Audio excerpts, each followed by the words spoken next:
911 location of your emergency. Breaking news out of North Idaho. Moscow police are investigating a homicide on King Road. Is she breathing? No. So 5'10", all black.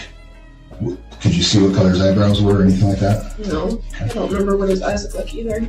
Officers discovered the bodies of Ethan Chapin, Xana Kernodle, Maddie Mogen, and Kaylee Goncalves, but no weapon has been located at this time. Arrested. That's 28-year-old Bryan Christopher Kohberger in custody today. Kohberger allegedly stalked one of the victims. That's false. We do not have evidence that the defendant had direct contact with 1122 or with residents of 1122, but we can put his phone in that area. There are many residences in that area. It's a dense population of mostly college-related occupants.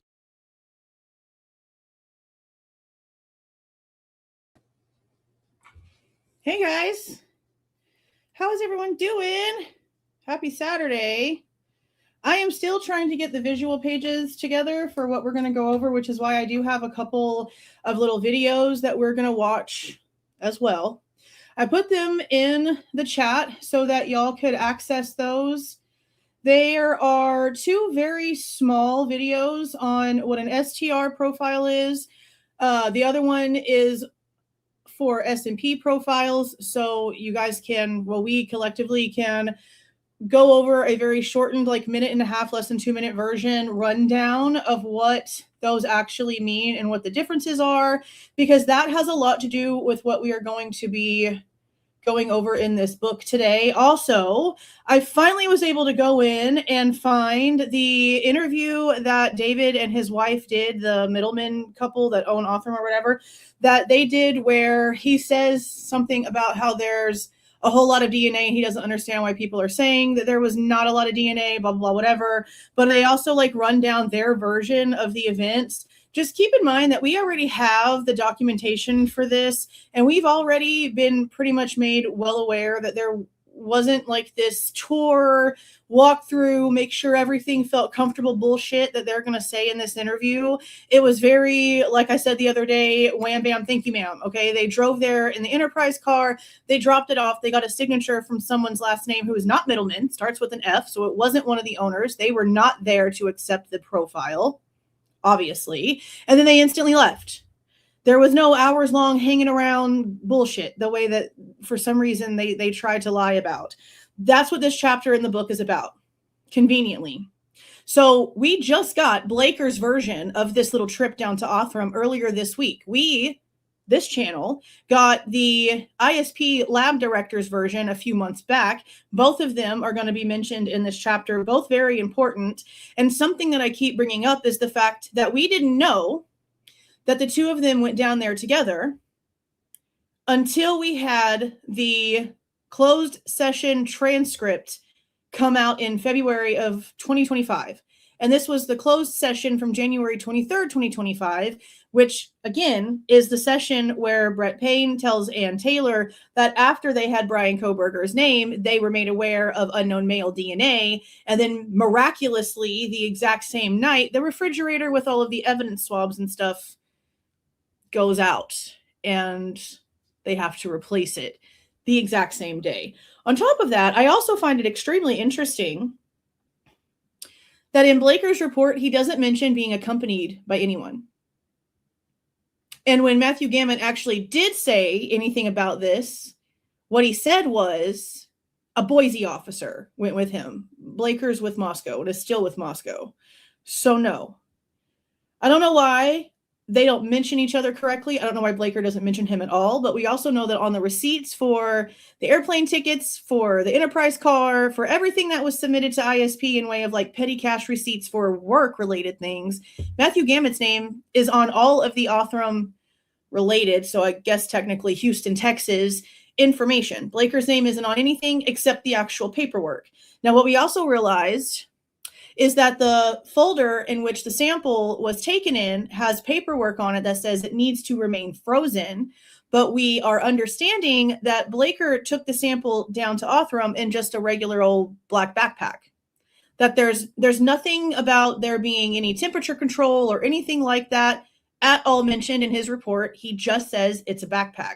Now, is there pictures of that backpack? I don't know. We didn't get them. We just got 2 photos and a technically 3-page document, because the 4th page of that document was the redaction log. So I am going to go ahead and pull up. Hey there, Crime Junkie. Welcome, welcome, welcome. Thank you for joining.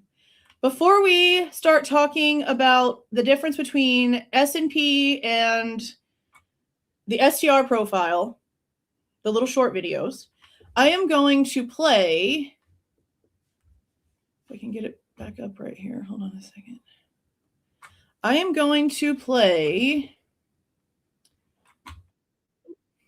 the Othram interview. If I can go back up here and find it. Hold on a second. Why is this up right here? Hold on. I need to separate this out.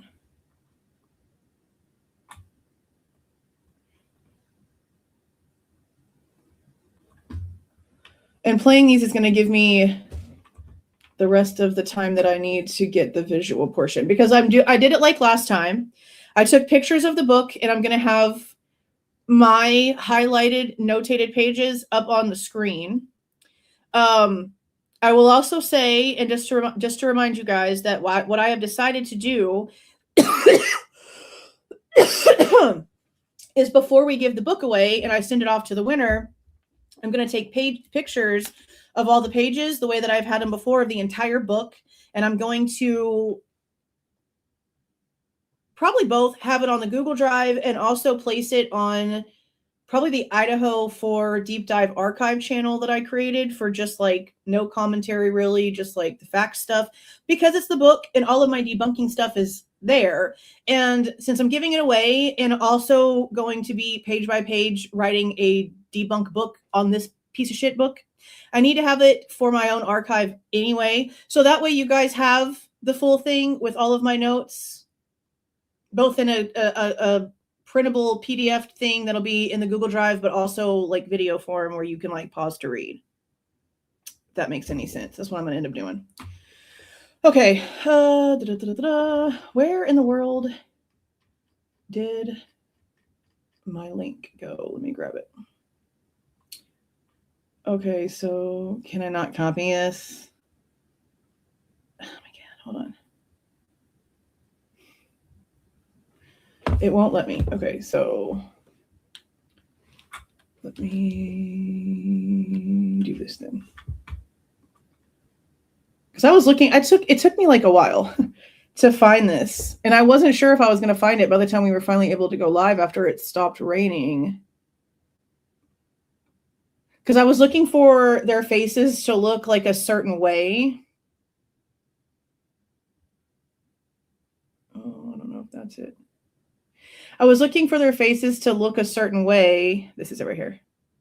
And I wasn't finding it on YouTube. And I realized that it's because it's from Fox News on their actual like website. So I'm going to play this while I continue to get the rest of these little pages uploaded. But this is where he says some crazy shit about how there was a whole lot of DNA, and there wasn't.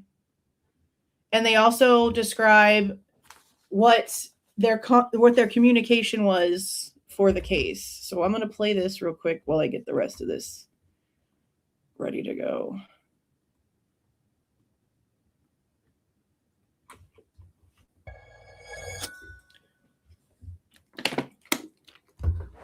We had done work with Idaho State Police prior to this case. We were working on cold cases together and had applied this technology. So they had the knowledge of what this technology was, which I think helped to speed up the use of this technology in this case. But what happened is this was a heinous crime. The entire community was shook. Students didn't want to come back to school. So they were trying to figure out how to solve it really quick. They entered the DNA into CODIS, and there was no hit, no match, kind of like David's shirt. And it's unfortunate because up until now, DNA technology is used to confirm identity. And then they had 19,000 leads, no real suspect. So what do you do with that? That's going to take years to shift through to try to figure out, right? And they didn't have years because the community was terrified. Students didn't want to come back to school. People didn't know what to do. Parents didn't want to let their students come back to school. keywords on students didn't want to come back to school. Because what she's going to say here is they asked them what they could possibly do to rush the situation. Bad wording. And the entire nation watched on TV daily in terror that this person was still out there. So they contacted us and they asked if we would work this case and how fast could we create one of these DNA profiles? Is there a way that we could push it into rapid forensic grade genome sequencing? Okay. And this is the first case that we worked as rapid forensic grade genome sequencing. David went into some calculations before he called back, called the lab, tried to figure out all the other cases that were on sequencers at the time and what was going on, and said, you know, we can build a profile in a matter of 48 hours. And okay, the DNA down. See, so I had it wrong. I thought they made a 72-hour promise. They made a promise of even less, 48 hours. And remember, they failed that. They failed that. They promised all these things and they did not deliver, which is why they were fired. And I'm really confused about what is said in this book in way of what he is claiming the reason is, because his insinuations are so off. We have nothing at all, anywhere, ever, that leads even a little on what Chris Whitcomb is going to say in this chapter. On top of that, he must be slightly dyslexic. Oh my God, here I am talking shit. I can't even talk. He must be slightly dyslexic and a bit illiterate, because he also tries to say that Brett Payne swore under oath that the FBI CAS team told him about Bryan Kohberger before the 1129 tip for the car and before the 1219. He's making all kinds of shit just straight up. Okay, it's insane. That's another reason why I wanted to play this stuff. Also, just keep in mind the fact that we know everything already for the majority when it comes to what was actually said. We went through those closed transcripts from the January 23, 2025 session. We talked about what Matthew Gamet and Brett Payne said there all the time. It is not new information to us. So when he starts just saying some crackadoodle stuff, I'm just like, where could you possibly be getting any of this from? And we'll get to that. Let's continue this one. To the Woodlands, Texas. Walked through the lab, asked questions, felt comfortable. Not what happened. Left the DNA. It was the day before Thanksgiving. And none of us on our team had Thanksgiving that year. We stayed at the lab for 48 hours, building a DNA profile, uploading it to the databases, looking at all the matches, and the Leah Larkin information that we just grabbed said that they actually did not upload anything to any database until December the 8th. That is 16 days. They promised they could start doing that in 48 hours. It took them 16 days and they still couldn't deliver shit. But go ahead and give them kudos for something that they didn't actually do. Finally finding the leads that were necessary to identify Bryan Kohberger. I think he's high. I'm certain there's someone at Thanksgiving. This was the face that I kept looking for, because I remember watching it like the opposite direction where his face was like closer to the camera. And I just kept thinking to myself the whole time, is he on shrooms? Because he's just like the whole time, bro. Until he starts talking and then he's talking out of his ass. I don't know what the hell's going on. With their family this year, last year, that wouldn't be if Bryan Kohberger wasn't caught in real time. And I know that I can't say the crime wouldn't have been solved in a few years. I don't know what would have happened, but it wouldn't have been solved in a few days. There was tons of DNA, by the way. Not. I don't know why it's been reported it was trace DNA. It was not. It was tons of DNA. Wrong. So Well, that's amazing. there was certainty in the quality of the DNA. There was certainty in the analysis, and there was certainty that there was more than enough information in that tree to get to a person. And so that's what Chris was saying, is that like we knew with certainty that that person was going to be picked up and arrested, because all the foundational pieces, the quality of the DNA coming in, the profile we built, the trees that were then constructed by both us and also by the Bureau, it was just so much information. It was literally just a matter of time before they identified the person that they needed to go. Identified the person. And then do, as you saw, the before they identified the person. Once again, confirming these people didn't do shit. Nothing that they did led anywhere, because whatever the FBI ended up doing, they ended up getting like all different information, basically magnified, amplified information compared to what Othram actually ended up with. And what we also found out is that it wasn't the Salt Lake City or Quantico bullshit the way that he says in this book. Leah Larkin tells us in her report it was the Los Angeles FBI office that actually did all of this IGG work. It had nothing to do with the lead FBI office at the time, which was Salt Lake City, and it wasn't Quantico. It was Los Angeles. They're the ones who did it. I also don't know where this Four Brothers shit came up with, because as we read in Leah Larkin's report, and I'm going to play a clipped version of that report of me reading it, like during this, when we get to that section in the book, she didn't say anything about there being four brothers. They didn't say anything about there being four brothers. There's like a couple different initials. None of them are being listed as brothers. They're being listed as to each other as like cousins or some shit. So I don't know where the Four Brothers thing is coming from. I know that it was mentioned in court. Like, I know that we got this information from other paperwork, but Leah Larkin doesn't mention that at all in that report, which I found really interesting. And we read the majority of the report itself. So yeah, it's not Four Brothers. That's why it's like weird that that was even said, because that's what was said, that there were four brothers that were technically like really distant cousins to the DNA sample, and that they got a hold of one of them, and that person said that they didn't want to have anything to do with anything. That's actually in the book. It's part of the closed transcripts that Matthew Gamet spoke to Ann Taylor in that January 23rd, 2025 session, was about the Four Brothers. It's actually in the book. I just went back over it. That's where it was. Leah Larkin doesn't mention anything about that in her report, which I find interesting. This collection to confirm that they had the right person. And you're right.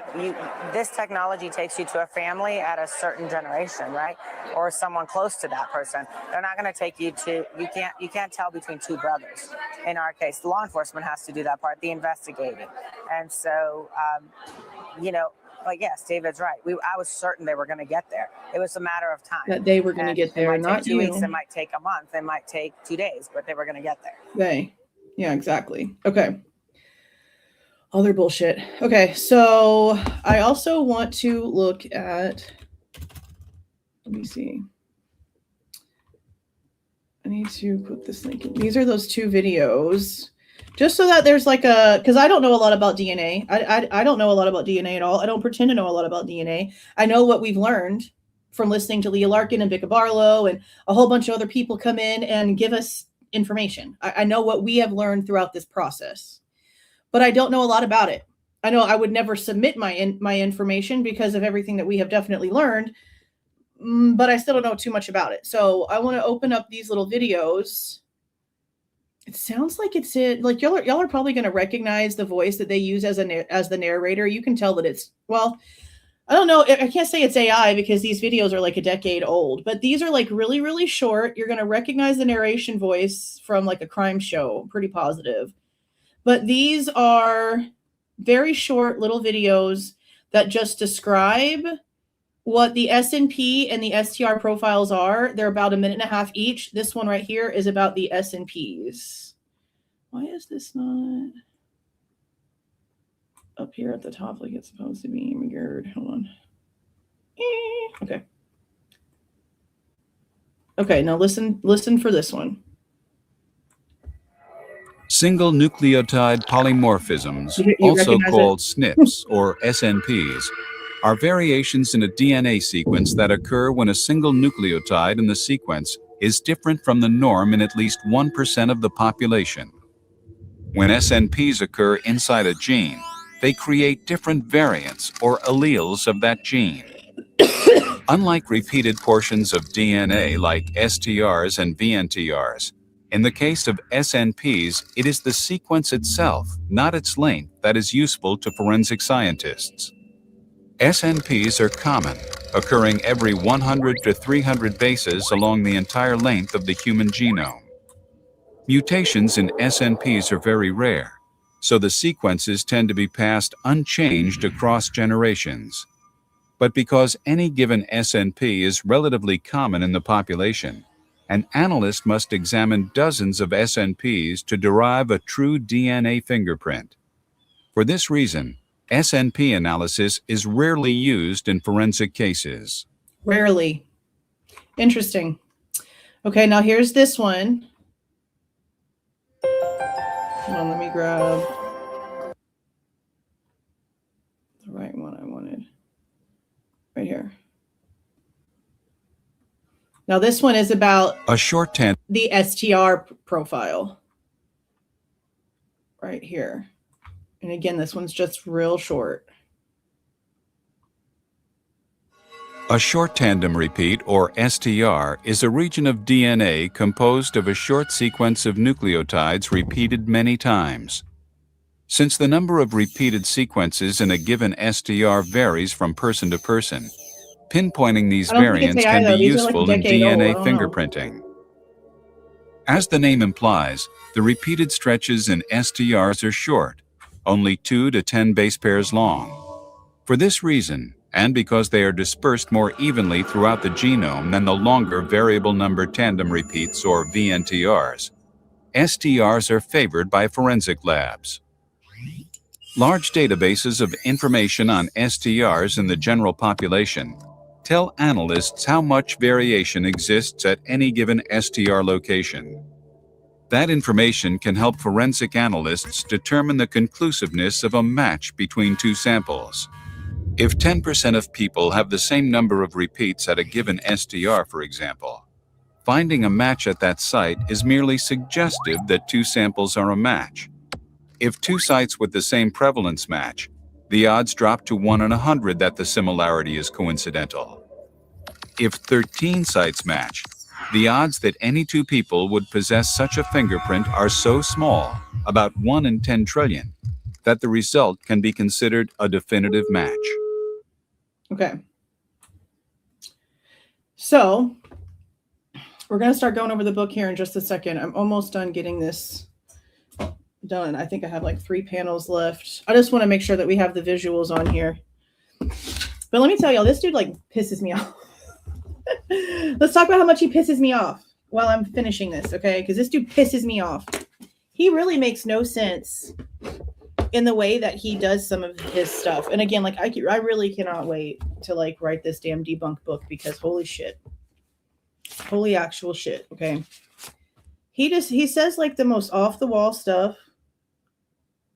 He still keeps going on about there being a Franks hearing when that wasn't the case. What was happening is they were trying to get a Franks hearing.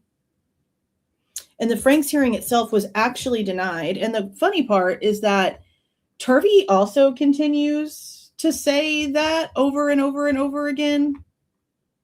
Over and over and over again, that there was a Franks motion and there wasn't. It was like they were trying to. And he also, again, keeps saying over and over in this chapter, according to Payne's sworn statement, he somehow learned about Kohberger from an FBI cast member, not from identification of his car, as has always been believed. It's never been believed that. And you have to remember, this book came out way after, okay? Way after.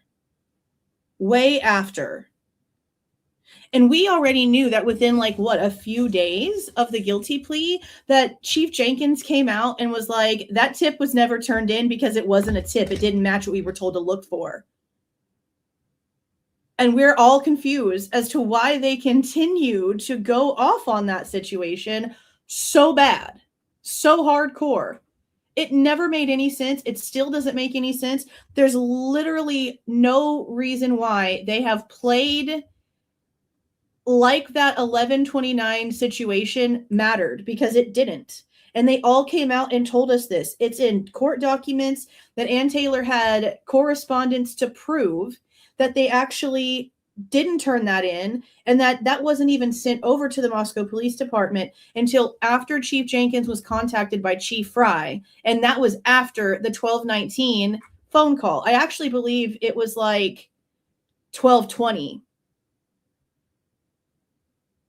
Because they had a meeting on 12/20 for all of the genealogical work. They got together in a team meeting, and that's when they were basically like laid out how exactly they got to the Bryan Kohberger name they were given the day before, because Payne straight up said, when they called us on the 19th, they didn't tell us that Bryan Kohberger's name was coming from the DNA on the knife sheath at all. All they said was, Bryan Christopher Kohberger is the guy that you should be looking at, and that was basically it.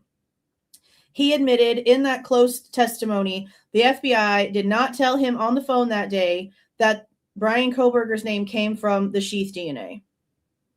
That's kind of important. I don't know why you wouldn't mention that. And then come the next day into a meeting, and here you guys are looking at the tree. Obviously, that's like where it came from. So why wouldn't you just say that on the phone? And I've been thinking a lot about that situation, because I wonder if that's actually how they're going to be able, or how they were able to, because that's what's happened. Okay. That's how they were going to be able to lie and say that it was like just a tip and actually not any part of the investigative work from the feds, because it was just a name with no explanation. So I really wonder if that's maybe why, which is insane to me, but probably exactly what happened. I think that that's why they probably did it that way, so that they didn't have to admit that it was anything. And that's something else that we're going to go over in this one too. We're going to go over the April 10th, 2025 hearing where Hippler, and we just did this not long ago, where Hippler told them to come up with the story they both could live with. And that's literally his words, that you both can live with. He wasn't kidding. He meant that shit. And Bicca Barlow's like, is that an invitation? Yeah, an invitation to lie. That's what it is. It's an invitation to lie, which is crazy. I think I'm going to go ahead and pull that up now and let that play while I'm getting this together, because I finally have all of them uploaded. And now I've got to stitch them together to get it downloaded. So I'm actually going to play it from my archive channel that I just started publicly posting on. It's been used as storage for forever now. Finally. Okay. So you guys remember I said I was trying to get all 12 hours or whatever of the King Road footage together, and I was hoping to have it up and ready to go. I let it go all night long and something happened. Those are popping up way too fast. So I'm trying to use Nightbot, but it's doing it too fast. Let me fix this shit. Hold on a second. These are not supposed to be back to back to back to back to back. And they're like literally back to back to back. And why are they doing multiples of the same thing? Those are supposed to be.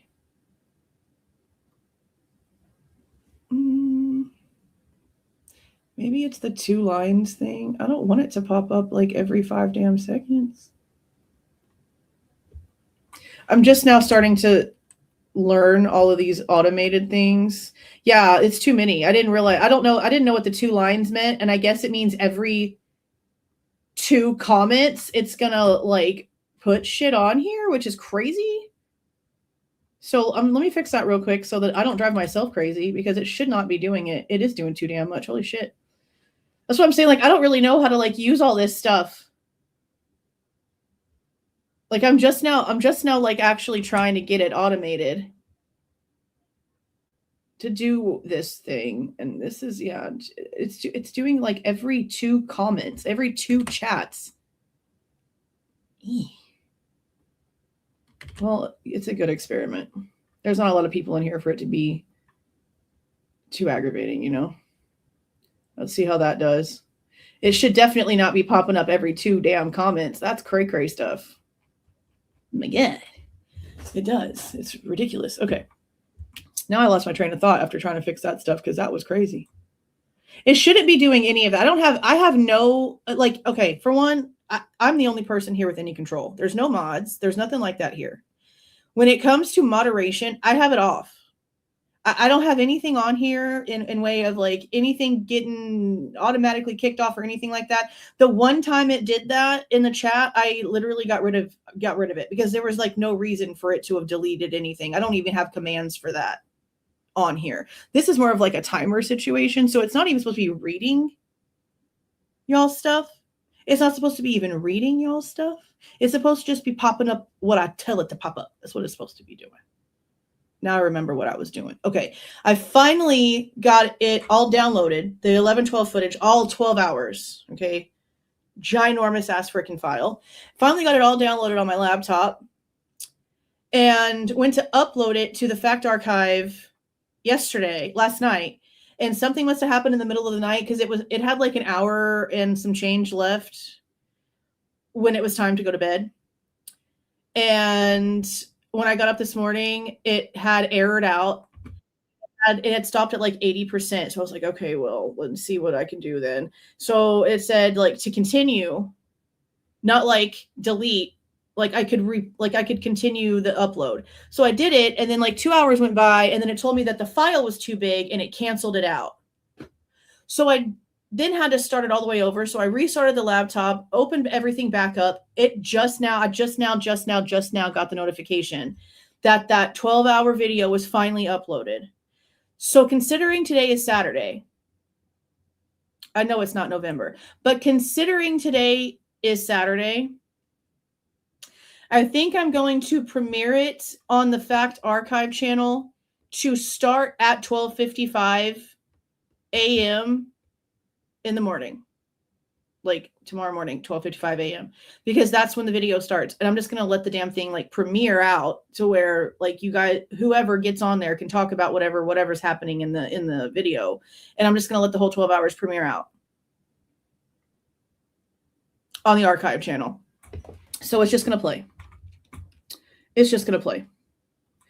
Okay, so I posted this one earlier because I knew that, no, I do not use Discord. Discord is very hackable. So I try to keep off of Discord. I don't like it. I am trying to find something else. I've been trying to find something else that we can use for discussion stuff, but definitely not Hack City over there. Definitely not Hack City. Here is a link to this video on the Fact Archive that I'm starting, if you guys are not subscribed, so that you can keep up over there. Let me go ahead and play this. This is the April 10th, 2025 hearing. It's about 9 minutes long, where Bicka Barlow and Bill Thompson address the court, and Judge Hippler tells them to come up with the story about the IGG tip from the FBI that the jury doesn't get confused about and that they can live with that night. It's such a gem. Such a gem. It was perfect for the first one.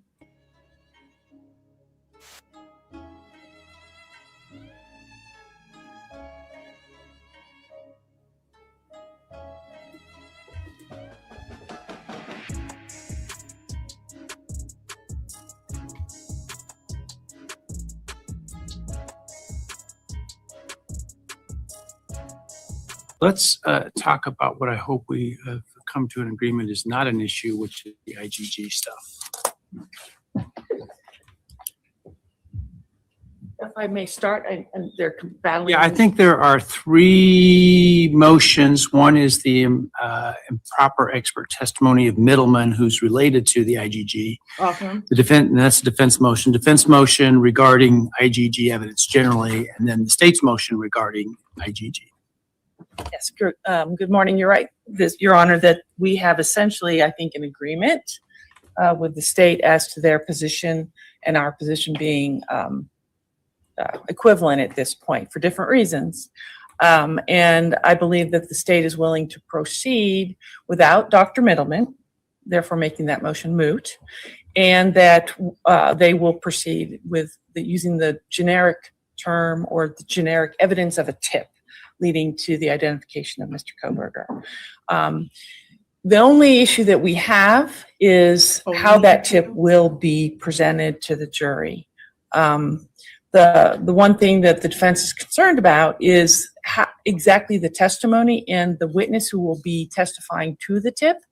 And we want to make sure that nothing that is said by that witness implicates another source. And by source, I mean someone like a witness who called with a name or some other way of identifying Mr. Kohberger by name as a possible suspect.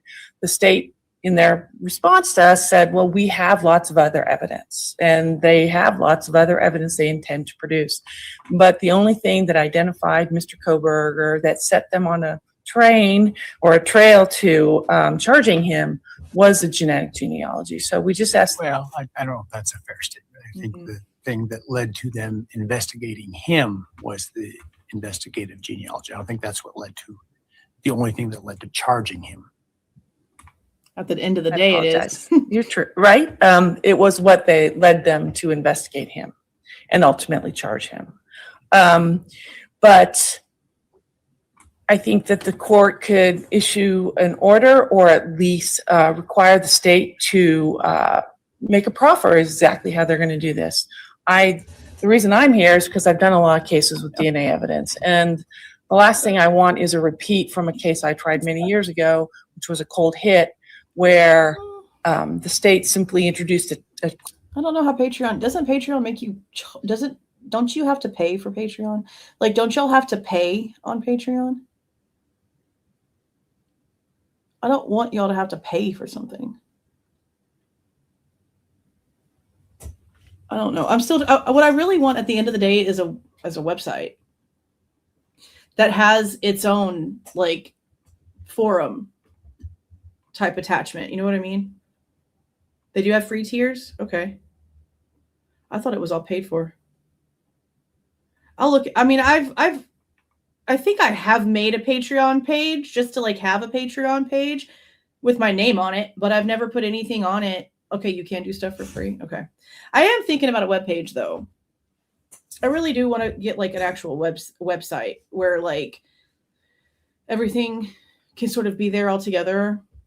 Instead of me having to have like all of these freaking links in the description box, I can just have the website and every freaking thing is on the website. That's what I want to do. I think that's what I'm going to try to work on to make things easier. Quote tip, through testimony of a police officer, and the first question the jury asked was, what was that tip?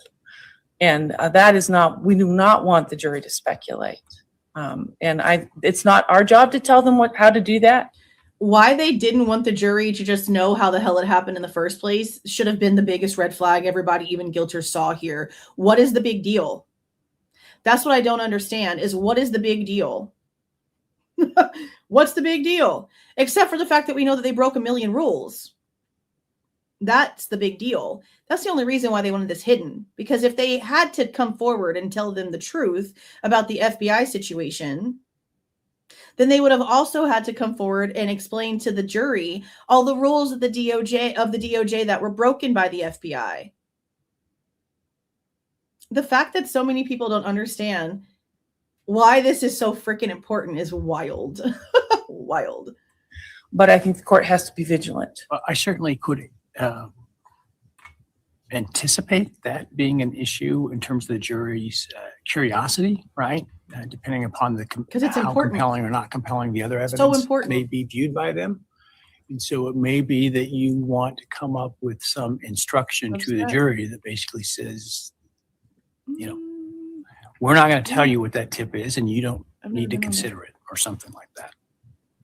Is that an invitation? It's an invitation for you two sides to work. See, this is the part that's crazy to me. Like, why did she get giddy about that? Is that an invitation? It's an invitation to lie about something that technically is good for the defense for it to be known to the jury. And she's like happy. And I just didn't realize that until earlier today when I was getting this together for the archive. Why is she happy about it? I find it odd. Is that an invitation? It's an invitation for you to. Like, she gets smiley. Her whole face changes. Watch her. Look her resting bitch face right here. She ain't happy. She's mad. Now watch when she says this. I tell you what that tip is and you don't need to consider it or something like that. Is that an invitation? It's an invitation for you. Look, her changes. It's just odd. Two sides to work together to try to solve this conundrum in a way that you both can live with. See? Okay, well, I accept that invitation and I assume the state also I'm sure you do. will be willing to do that. I don't know if anybody has any comments. I mean, we see this sometimes, not in the context of DNA, but we will have, got all happy as about an example, a probation officer who does a home visit and searches somebody's property without a warrant or other right, because they have that ability on probation, because the defendant will have waived their Fifth Amendment rights as a condition of probation. And sometimes then we want, the same. we'll have to have the probation officer testify in a way that doesn't necessarily tip the jury off that the defendant was on probation, which would be a 404B issue. And I have seen without some explanation to the jury when we use those sort of generics or whatever regarded. This part's stupid. It Search has no relevance. that to what they're can talking about. cause curiosity with the jury and At then all. get sidetracked. And so we will frequently use an instruction to the effect of, law enforcement's search of the backpack has been found to be lawful, and you should not consider or concern yourself with. This is an example. There is no backpack. Right. And so it's basically telling the jury, don't speculate about this point or how we got to this point. It's not important. It You're is. not to do it. And I think that generally causes them Extremely to important. back off that. And so that's what I'm No, I suggesting. wouldn't. I'd that be you like, you try to learned work shit. Okay, will do. Thank you. That's all I have to I say. didn't mean to cut you off. If you have No, anything- that's all I have to say. That was the only concern that was left for us. All right, thank you. All right, I finally got this thing done. Judge, I think that fairly states where we are. I was curious what the defense meant in their reply where they said that the testimony about the tip should not falsely suggest other evidence, and I still have no idea what that means. But we are happy to engage in discussion about a jury instruction like the court outlined. I will comment that it seems like it took a long time to come full circle because we're right back where the state started a long time ago with a lot of court effort invested in dealing with hearings in the interim. I appreciate the court's diligence with that. And I think also for the record, there were some pretty serious allegations, ethical allegations made by the defendant in its motion in limine number 11. Those were factually rebutted very clearly in the state's response. I just want the record to reflect that the state maintains we did nothing ethically wrong with this, but we're satisfied with where we are right now. I'm sure. Well, sometimes we litigate issues for purposes other than evidence at trial, right? We do it in terms of constitutionality of searches and other things, and that's all okay.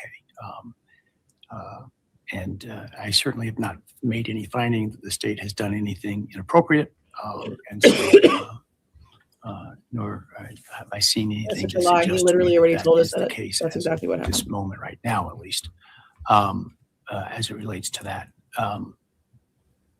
To me, this is a practical problem, regardless of the reasons you are in agreement. The important part is that you are in agreement.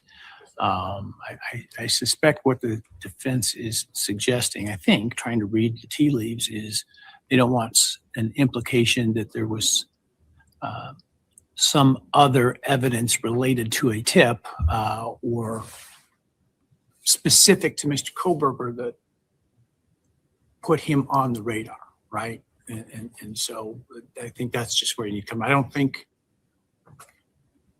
for those purposes, we're suggesting that the state can't present its evidence about the suspected car, about the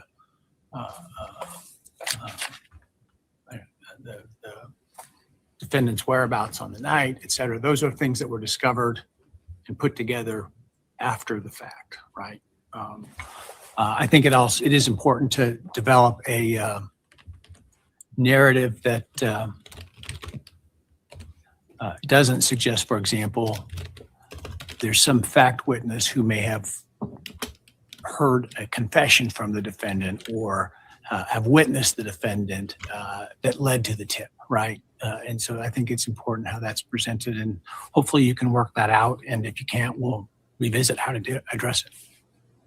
Yes, Your Honor, I appreciate that. And the state's intent, we've already spoken with the investigators to develop this, is to have probably Detective Payne, who is one of the leaders and the lead investigators, to simply testify that they've received a number of tips, that around December 19th, they received a tip. Following that tip, they took these steps.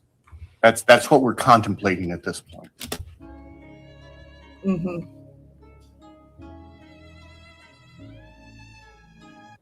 And that's when I posted that video to the main channel over here, where we found out that they literally created the position for Brett Payne, that there is literally a statement on the Latell County Prosecutor's website that says that they do not have their own investigators. That they do not have their own investigators and that they rely on their local law enforcement, blah, blah, blah, blah, blah. But then here comes Brett Payne, and he literally has a position created for him in order for him to no longer work for the Moscow Police Department. And now he is a prosecutor's investigator because they created that position just for Brett Payne, which is insane. Because if he was already the lead detective on the case, that should tell you that they knew what they were doing was illegal, unethical, and wrong. Or else, why would they need to remove him from working for the Moscow Police Department? Why would they need to give him? Why would he go to the university as a non-law enforcement position and then be deputized in as the prosecutor's investigator simply because he's the one who was going to tell the lie? All of the dates add up. This happened on April the 10th. By May the 2nd, that was his last day working at MPD. Monday, May 5th, first day as the prosecutor's investigator. A made-up, created position. Why would they need to move him to a different department if what they were doing was totally on par for the course? If it was totally legal, totally ethical, if they weren't lying at all, why did they need to move so many parts? That should say a lot in itself. That's the problem. Yeah, they do. Yeah, that's exactly the problem. It gets you more views if you're unethical and you come out here doing crazy shit and people call you out for being unethical. That person is the bad guy. Well, you get kudos and people cry and whine for you. Yeah, that's how it is. That's how it is everywhere. The more unethical you are, the more ladders you can climb. That's how it's always been. It's pretty gross. Pretty gross. Really hard to fight against that when that's the way that, society tends to want to behave. Constantly getting nothing but pushback whenever you're trying to prove points with proof that people are disgusting. So amazing. And it's so funny too, because it's so the opposite of what religion says, right? Religion tells you not to be a piece of shit so that you can get into whatever heaven is, that whatever they claim heaven is. You have to be moral. You have to be ethical. You can't be a loser. You can't be greedy. You can't be gluttonous. You can't idolize things. You can't do all these things. But in order to actually make it as a human, you got to be a piece of shit. You got to be a piece of shit, right? Isn't that how it works? It's so insane. This place has no rhyme, reason, pattern, or anything. This is just blah. An abandoned science experiment. Ridiculous. Okay. So here are the pages of the book that I have taken pictures of. The very beginning of this just talks about everything that they basically looked through.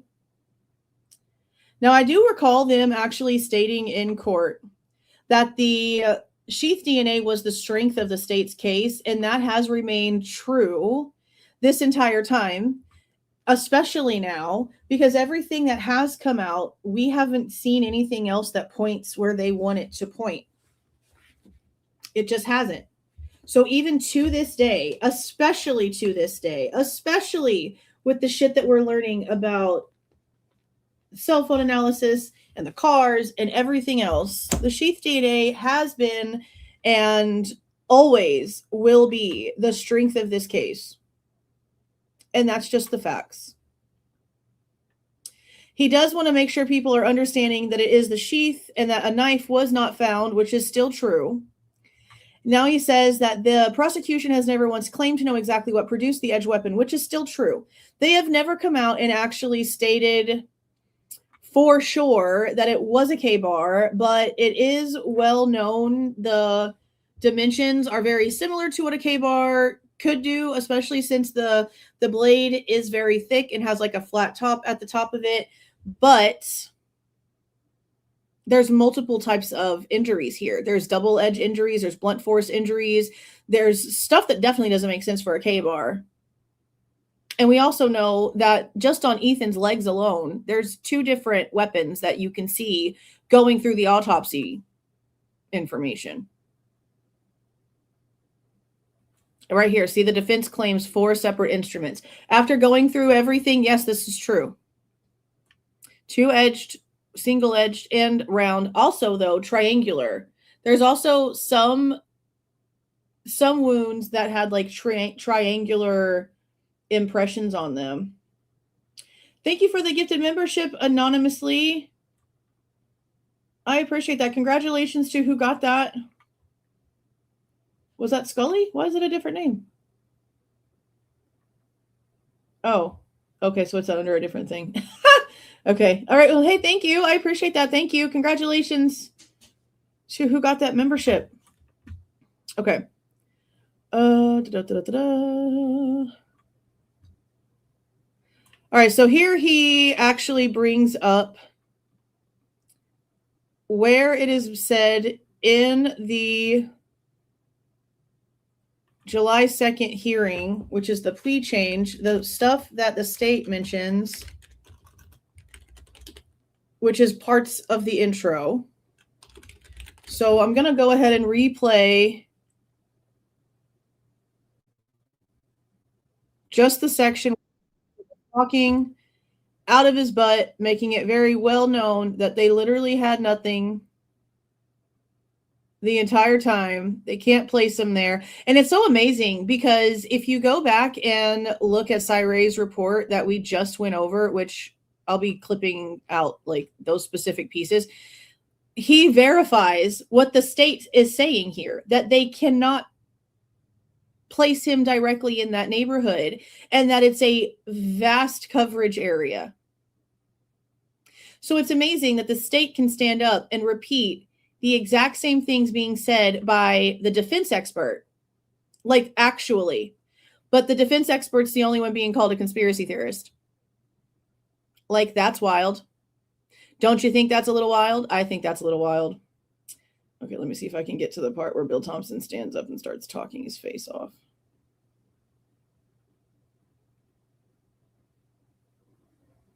Hold on one more time.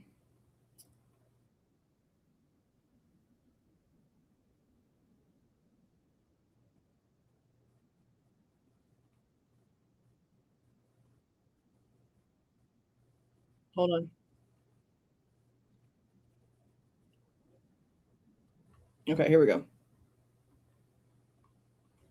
I found it. Again, just the things he says is literally the things that the defense has been telling us this entire time. But as he tells it, it's considered part of the reasons why he did all these things. But he's literally saying like the exact same stuff. They can't prove anything. They can't put him there. It's just crazy. I still just don't understand how we got to this point. It's recitation of its factual basis had this case gone to trial. Thank you, Your Honor. Your Honor, the organization of the recitation is different than what I think the court and the public may be familiar with from the probable cause affidavit and other documents. Hardly. The state's evidence as an overview would show that back in March of 2022, when the defendant was residing at his parents' residence or was residing back in Pennsylvania, his home state, he purchased online a K-bar knife and sheath with an Amazon gift card that he had purchased shortly prior to the purchase of the knife, sheath, and sharpener. We did get Amazon documents too. Jumping ahead, the end of June of that year, the defendant, Mr. Kohberger, moved from Pennsylvania to Pullman, Washington, which is right across the state line from Moscow, Idaho, for the purpose of pursuing a PhD in criminal justice at Washington State University. The state's evidence would indicate that beginning July 9th of 2022, Mr. Kohberger's phone began connecting to a cell tower that serves the area of the That's the date of 1122 the pool King party. Road residence in Moscow, Idaho. Now, I will acknowledge for the court and all present that there are many residences in that area. It's a dense population of mostly college-related occupants. Between July 9th of 2022 and November 7th, the defendant's phone connected to that particular tower during late night, early morning hours, 10 p.m. to 4 a.m. on approximately mere seconds. 23 times. Just a few minutes Now, I sometimes, like will he's driving acknowledge through. also, we do not have evidence that the defendant had direct contact with 1122 or with residents of 1122, but we can put his phone in that area on those times. But not in the neighborhood. In the interim, on August 22nd In the of vast 2022, coverage area, but Lake not Elk in the County neighborhood by Sheriff's the crime Deputy scene. Darren Duke conducted a traffic stop in the early morning hour or late evening hours, about 11 p.m. On the west side of Moscow, on the Moscow-Pullman Road. This was a traffic stop of Mr. Kohberger's car, which turned out to be a 2015 white Hyundai Elantra with Pennsylvania plates. During the course of the traffic stop, Deputy Duke was able to obtain Mr. Kohberger's name, Bryan Kohberger, his phone number, and his address, which at that point was a... See, this part right here is just really stupid. And I've said it before, but I will say it again. They did not have to use this traffic stop for demographics. The only reason why they put it in there is because they knew the jury was going to see it as a location next to, like close by the area, because it's that shopping area that's only like, what, 2.5 something miles from there. And they're going to, in the juror's mind, because they know how humans actually work. Let's not pretend that they don't understand psychology here. They're gonna know that the jurors are gonna see that, and they're gonna be like, oh, but he was over there. Oh, but he was over there by the area. Oh my God, it's like really, really close. And they're not gonna care that it's being admitted for demographics. They could have gotten that from WSU. They could have pulled that from the Washington DMV with a freaking subpoena. Why? Just simply because it's something in Idaho. Is that what they're choosing to use, other than the location he was pulled over in? They're being shady with their intent. They're saying it's for demographics to make it look innocent. They know what they're doing. They know that you cannot unring a bell. A juror sees it's late at night, sees where it is. That's the first thing that they're going to put together. They're not going to care about the rest of it. They're not going to care that the state said, oh, it's only for name, car, phone number, address. It has nothing to do with premeditation or intent or planning or stalking or surveillance. They're not going to care because they're not going to be read the 404B rules in court. They know what they're doing. They know what they're doing. Apartment address in Pullman. We then move to the early morning hours of November 13th, 2022. The state's evidence would show that early morning hours on that day, Mr. Kohberger's phone left his Pullman residence, which is an apartment in kind of the central northwest part of Pullman. That phone was then subsequently turned off at approximately 2:54 a.m. and remained off until... Now, it's amazing, too, that he is literally giving the timeline found by Cy Ray's report. Because remember, they tried to say it was 2:47, and with Cy Ray doing his work, it's actually 2:54. So he is taking Cy Ray's work and adding it to his prosecutor's factual statement. Well, then Judge Hippler then turns around and calls Cy Ray a conspiracy theorist. Does that make any actual logical sense to you guys? Like literally at all? The hypocrisy here is so crazy. So crazy. Approximately 4:48 a.m. on Sunday, the 13th of November. On Sunday, the state's evidence would include a trial, video surveillance of a business on the Moscow-Pullman Highway, just across the state line from Moscow. It would show a vehicle matching the description of the defendant's Hyundai Elantra entering Moscow at approximately 3:02 a.m. Compiled surveillance that the investigators put together from businesses and residents then show the defendant's car, the white Elantra, as I've described.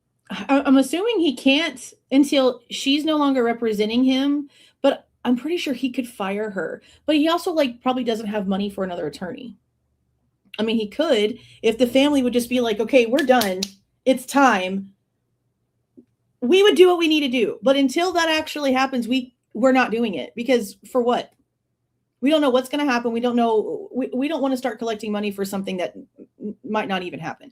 Once there's a let's go, then fine. We're going to start doing what we need to do because we're doing this for something. But we can't just start collecting money and trying to figure things out if he's not going to fire her. So I don't know what the hell's happening. That's why I'm hoping. Yeah, there's an echo, but it's them. Every version that you get of this, there's an echo. That's in court. That's in court. Yeah, I don't know, actually. I don't know. I don't know. I know we heard something. What was it? Was it the restitution hearing, I guess? I don't know. I'll go back and listen to these as I'm putting them on the archive channel, because I'm going to go through and get all the hearings and everything too. All the hearings and all of the lawsuit stuff, like all of it, everything related to this case. It's all going to be on the archive channel. No commentary, just all the raw stuff. So I'll be going back in and like getting all of that information, but I could have sworn it was the restitution hearing where something about money in Kohberger's account was said, but they said it was like 5 figures. They did say it was like 5 figures, didn't they? Or did they say 4 figures or something like that?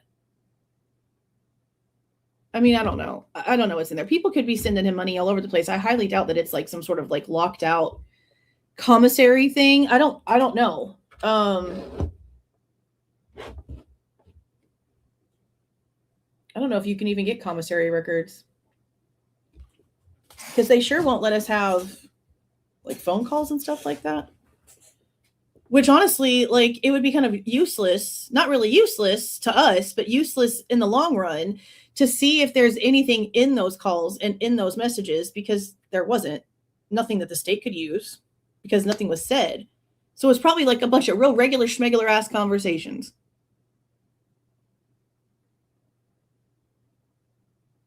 But just like when it comes to Kaylee's phone, that's an unwarranted invasion of personal privacy. And I think that's the reason why they're probably like denying these, because there's nothing incriminating in them. So there's nothing of evidentiary value for it to be added to the case file. I mean, I don't know. I don't know where they're getting all that stuff. Like, how would they even know what he has in his commissary? Like, I don't, like, again, I know something was said in one of the court hearings at the very end of everything, but I don't know. In that whole thing, they went from talking about Ramslin writing a book with BTK and that $40,000 and all of a sudden popping it over to Bryan and how they can't get the money. And I'm like, what is the book that Catherine Ramslin wrote with the BTK killer got to do with Bryan Kohberger's account? Like, those are two completely different people. They don't share a freaking lunch account. Like, that doesn't make any sense. I don't know. They just be saying stuff to say stuff. I don't know. Circling the 1122 King Road area, that neighborhood, starting around 3:30 or so in the morning. Comes into the immediate area of 1122 King Road, which is actually on a dead end, and then leaves several times. You know what? I'm actually glad you mentioned that, because this is something that I've wanted to FOIA. As far as I'm understanding, tell me if I'm wrong in the chat if somebody remembers.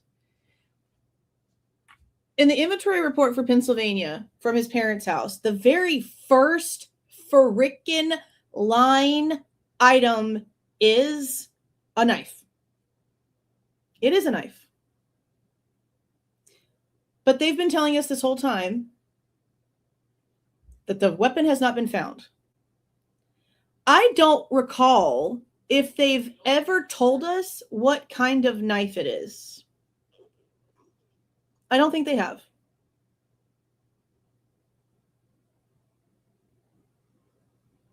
They specifically didn't. That's what I thought. So I've wanted to FOIA that, because if it was taken in as evidence, would they have like a photo of it? Wouldn't there be a description of it somewhere? There's not a single report that mentions it.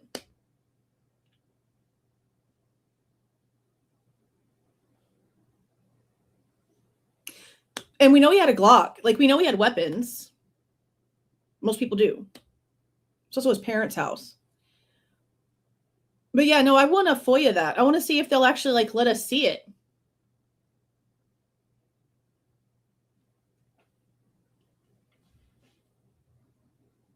My notebook is in the living room. But I'm gonna send that in today. But here's the problem. Here's the problem. I bet you they're going to tell me no because it's FBI property. If you open up the Pennsylvania reports, which there's a link in the description box to the Pennsylvania website, and everything that they gave us that we've gone through ourselves here is public. The inventory reports on it literally says see attached FBI report. And the FBI is the one who orchestrated everything. Like, they had other departments help, but the FBI did everything in Pennsylvania. And we know that all of a sudden, Mia Batista has produced a letter saying that everything that the FBI has produced in this case was given to Moscow on freaking loan. Because evidence is a loan type situation. I don't freaking make no damn sense. So I'm going to try to FOIA the knife. Because if it's tagged as the first line item and it was taken from the house, there should be photos of it. There should be documentation. And we've never seen it. I just don't know if they're going to give it to us because the inventory reports have the Fed labeling on them. But we're going to try. We are going to try. Put another piece of paper in here. Oh my God. Yeah, all of my bill papers. Do I have blank paper? Any freaking where?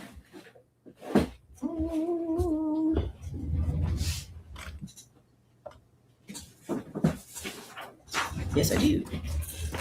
I want to do that today. FOIA.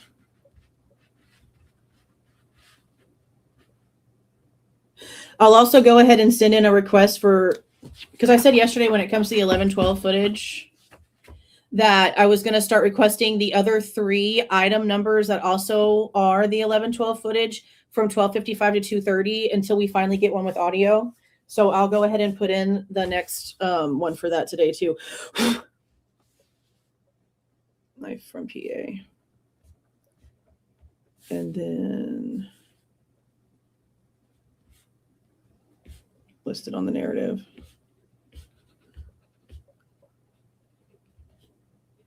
Okay. I'll do those today. Approximately 4:05 several times that morning. 4:05. The defense car had entered that area, was leaving, stopped at the intersection of King and Queen Road, did a U-turn, and the state. Every channel, even when we were watching it, like through the Latah County website, it was doing this live. It was annoying. State's evidence would show that the defendant's car came back and parked behind and above the 1122 King Road residence.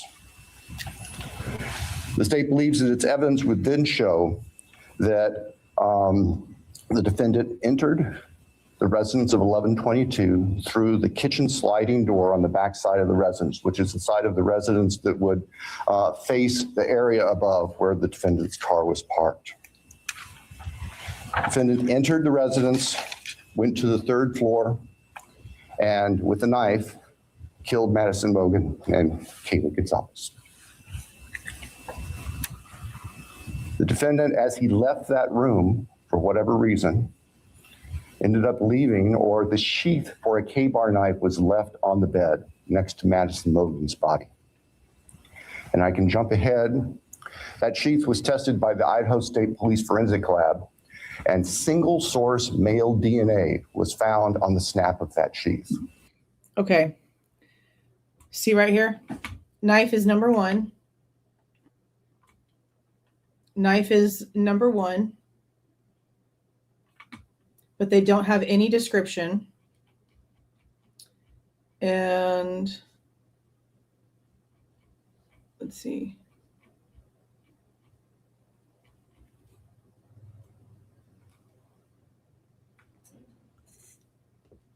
See how it's FD 597? This is a Federal Bureau of Investigation's receipt for property. That's why I don't think that they're going to give it to us. See that? So the only thing I can do is try. And I'll just have to reference this because everything that they did was supposed to have been given to Moscow, but I'm telling you now, going through all of the reports from the forensic lab, there's none of this stuff that was tested. So the FBI must have been the ones to have taken all of this stuff in and do testing on it, because the ISP lab got the trash bag, and then they didn't get anything else until Kohberger got transferred over to Latell County on January 5th, and they went in and did photos and swabs. But that was them getting their own information. And then that swab is actually item number 108 that does have a chain of custody issue. The locations had to be corrected. We have the emails for that. And that was sent to the feds.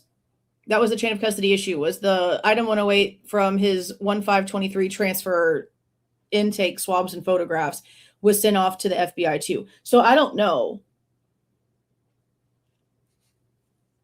I don't know if they're going to give it to me because this is a Fed report, but I'm sure going to freaking try. I am sure going to try because I want to know what it looks like.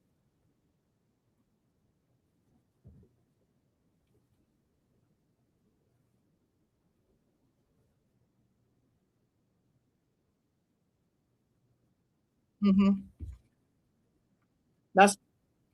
That was the first thought that I had when I saw that. I was like, oh, they put that on line 1 because they know what they're doing. Yeah, that's what I mean. They can say whatever they want to say. It's 2026. They know how the human brain functions. They know what they know. They know what they're doing. They know what they're doing.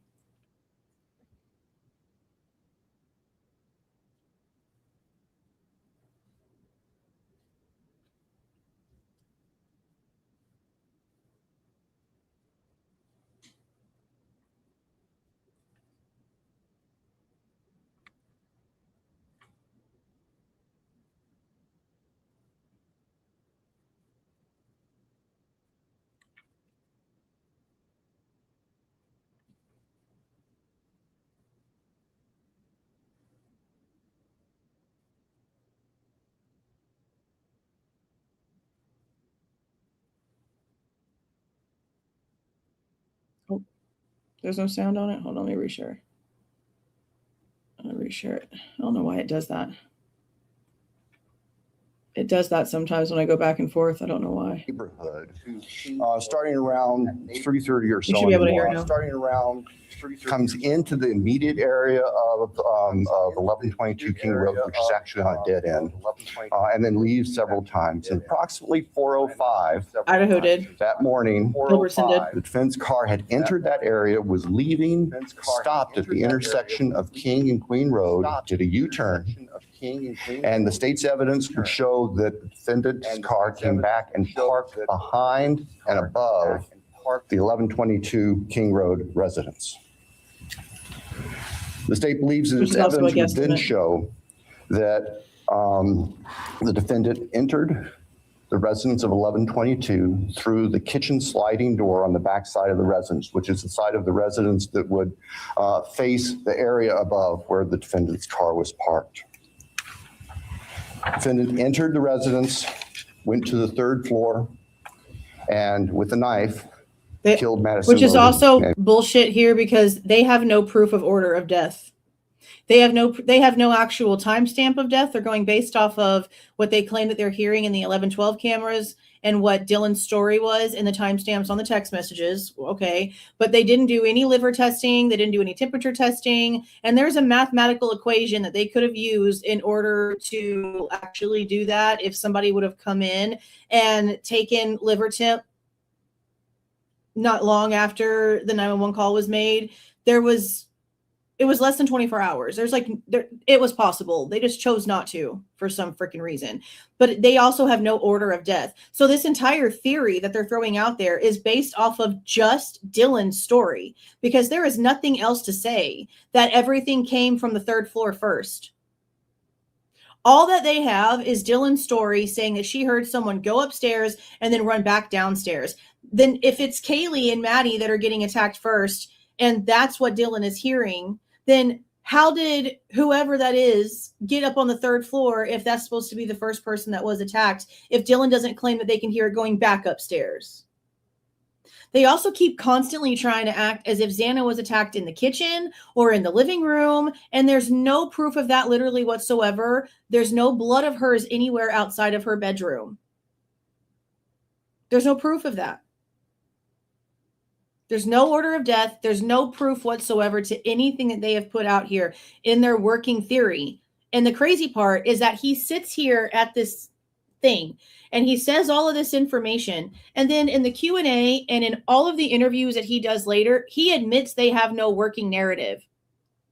So everything he said in the courtroom is not actually what they believe because they have no working narrative.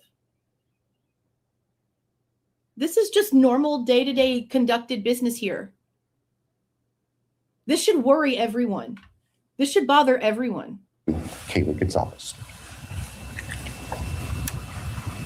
The defendant, as he left that room, for whatever reason, ended up leaving, or the sheath for a K-bar knife was left on the bed next to Madison Mogen's body.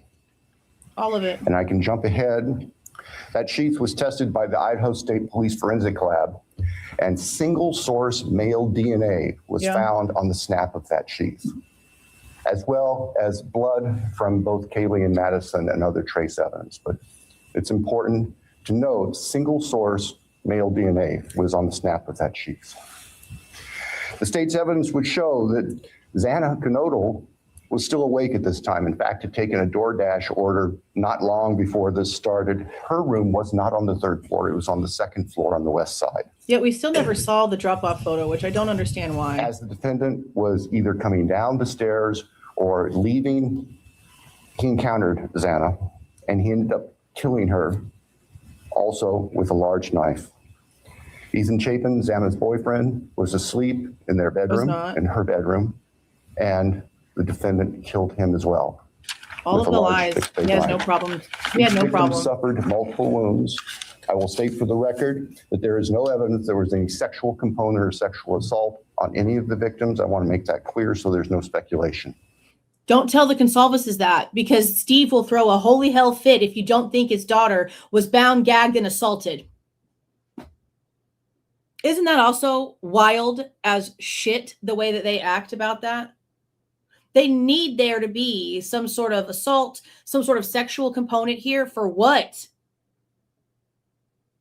You can't say any of that to the Goncalveses. They throw a fit. There were two other roommates in the house, and they were already asleep. During the course of this, one of those roommates awoke, looked out her door not knowing what was going on, and saw the defendant, who was dressed in black with a black balaclava on, holding some sort of container in his hand.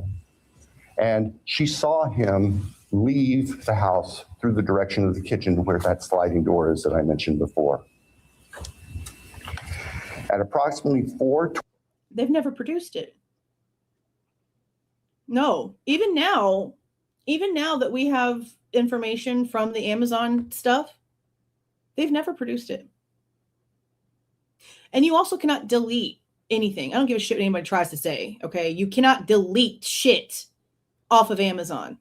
The only thing that you can do is archive your orders, which is not deleting them. It's hiding them from view for family accounts, for people to not be able to see their stuff. I don't even know how much time on my phone the other day trying to ask a million questions. Go to Amazon's help tabs. Go to Amazon.com. Go to their community pages and type in anything you can about how you can delete purchases. It will answer you in no way at all. It will give you a plethora of a bunch of random shit to look at because it cannot produce a single answer for how to delete purchase history, for how to delete individual purchases. You can't do it. I've asked Google, I've asked Bing, I've gone on Safari, I've literally gone and checked everything. No, I don't give a shit what anyone tries to say. You cannot delete purchase history. You can delete Prime Video history. You can delete book Kindle history. You cannot delete physical purchase history. You can archive it. You cannot delete it. So I don't know why they keep trying to say that he navigated pages in order to no, he didn't. Is the knife sheath and the knife an audiobook? Was it a movie rental? If not, then no, he didn't. That shit makes no sense to me. They need to produce the paperwork that proves all of that happened, because there's no way that it's not an option. It is not an option. But I don't know why. We've been asking for the actual receipt because everyone knows how Amazon works. You pull up an item and it has the name, it has the rating, it has all of the little pictures and stuff that you can look at it. I don't know why they haven't just given us that. Give us that. They've given us the wording of the actual item and the amount that he paid, but they won't just give us the damn receipt with the date on it that he actually bought it. They won't give us any of that. And I don't know why. I don't know why. See, and maybe, I don't know, because it's worded like navigated pages to, I don't even know. They never actually say he deleted anything. They just say he navigated to pages to blah, blah, blah, blah, blah. So he could have been maybe like looking up shit the same way that I was just looking up shit. But why can't they just produce the paperwork for that? They've got all of that down somewhere in a big old packet of bullshit. Where is it? Just give it to us. Give it to us. So stupid. Just give it to us already. He pled guilty, right? Like, according to them, this is done and over with. So give us the damn receipt for the knife. How hard is that? It's so stupid. So dumb. I don't get it. That is literally the most frustrating part of this entire thing. Something so simple that could easily be produced in 2.7 seconds, and they refuse to do it. Refuse to do it. Makes no sense. 20 that morning. So this would have been 15 minutes or so later. Defendant's car is seen on a surveillance camera for 1112 King Road, which is immediately next door to the west of 1122, leaving the area at a high rate of speed. And if the court were to see that, or anybody in this courtroom would see that, you can see the car almost loses control as it makes the corner, heads. We watching the same video, Thompson? Frick, you mean the car loses control almost? What? It's a little exaggerative. At approximately 4:20 that morning, so this would have been 15 minutes or so later. They did everything. They touched everything in this case. On a surveillance camera for 1112 King Road, which is immediately next door to the west of 1122, leaving the area at a high rate of speed. And if the court were to see that, or anybody in this courtroom would see that, you can see the car almost loses control as it makes the corner, heads north, and then turns to go south on Walenta, which is one of the only ways to get out of that part of town. The evidence would show that... No, you heard what he just said. One of the only ways, okay? Now remember what they put in here. I repeat this all the time. We looked left, didn't see anything. So then we looked right, and we didn't see anything either. So because there was nothing off to the right, it has to be off to the left, even though we actually, remember, didn't see anything there either. That's what happened here. That's what happened here. I'm not exaggerating. It sounds ridiculous because it is. That's what happened. That's exactly what happened here. Following that, the defendant in his Elantra drove south of Moscow. We know that he drove on the back roads because there are surveillance cameras on the main highways, Highway 95. Right here. It would have picked up the defendant's car if he'd gone that route. And they did not show the defendant's car on that route during the time. We know he took back roads because on this other road, there's no cameras to show that he went that way. So we're just going to guess that he went this way, even though we don't have any proof either. I don't know how any of this flew. I have no idea. So we know that he went through a variety of back roads in very rural, isolated part of Latah County. About 4:48 that morning, the defendant's phone comes back on. And the evidence will show that that phone was located south of Moscow, likely at a side road intersection with Highway 95. From there, No, he doesn't. the defendant's phone. No, he doesn't. I promise you he doesn't, because it has not been released. It has not been released. No, he doesn't. We have information from reports. The receipt has not been released. If anything has been released, which I highly still doubt, because Bronx Tales just tried to get this information from them and they told her no. So no, he doesn't. Maybe the duplicate order that ISP used, but he definitely does not have the Amazon purchase receipt. Okay. Stop letting people lie to you. That's crazy. Activity tracks heading back north towards Pullman, Washington, where the defendant lived. About 5:26, starting at approximately 5:26, various surveillance cameras in Pullman, Washington pick up the defendant's vehicle as he enters Pullman from the south and heads north and slightly west towards his apartment, where he arrived at approximately 5:30 in the morning. I'm so glad we saw that yesterday. Holy shit. That is the fakest shit. If it was real, they would have just submitted a screenshot to the news people that were talking about it instead of them creating one. Wild as hell. Wild as hell. Oh my God. Later that morning, Sunday, the 13th of November of 2022, Mr. Kohberger's phone returned to the area of King Road. We don't know exactly what he did, but it returned to that area. It's about 9 o'clock in the morning. He was there for about 10 minutes. Considering that that's literally like the first shit they would have gotten, right? The search warrants would have literally been the number one thing that got submitted to get them information that they would have then used for their bullshit. And that's like the first stuff that they would have in the file. Yeah, you'd think. They won't. I don't understand why, other than it doesn't match. And if it does match what you're trying to tell us was used, then why can't you just show it to us?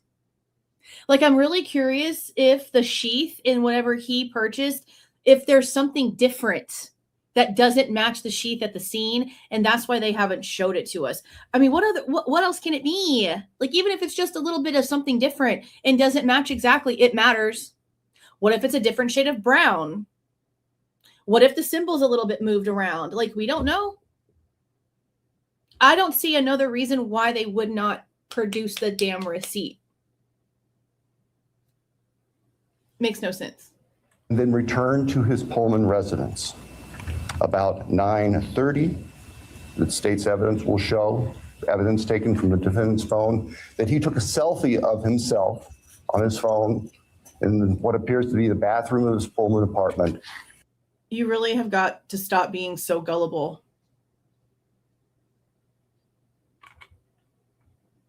Like, actually. Listen to everyone else telling you. None of that has been received. None of that has been released. And unless he has Kohberger's family Amazon password and username, no, we don't. No, we don't. With a thumbs up. Yeah, I just started using it today. The defendant's phone then went to the Lewis and Clarkson Valley, approximately 30 miles south of Moscow and Pullman. And the defendant is actually seen with his car at various businesses down there. This area should be is the. That's one of the things that I wanted to ask for, because if they're not going to give us the real one, then I was hoping that they would give us that one. So that's on the list. I'll move it up. I'll move it up and file it today. I should have done it a long time ago. But they purchased the exact same thing and the supplements. We have more documents now, though, because what was just released had an Amazon report in it, and it has a lot more information. So considering that, and it was Gilbertson. It was Gilbertson with ISP that went in and used the links and purchased the exact same stuff, including the supplements, which I don't know why. I don't know why they got the supplements too. Like, do they think he took him and it gave him some sort of like Ninja Hulk power? Like, what? Why did you also have to repurchase the vegan supplements? They were also like not ordered on the same order. Like, they're separate order numbers. I don't know why they did that. But yeah, I'm hoping that maybe they'll give it to us. Probably not. I'm going to ask, I'm going to do like I normally do, and I'm going to ask ISP first, even though we know that they supposedly gave everything that they need over to MPD.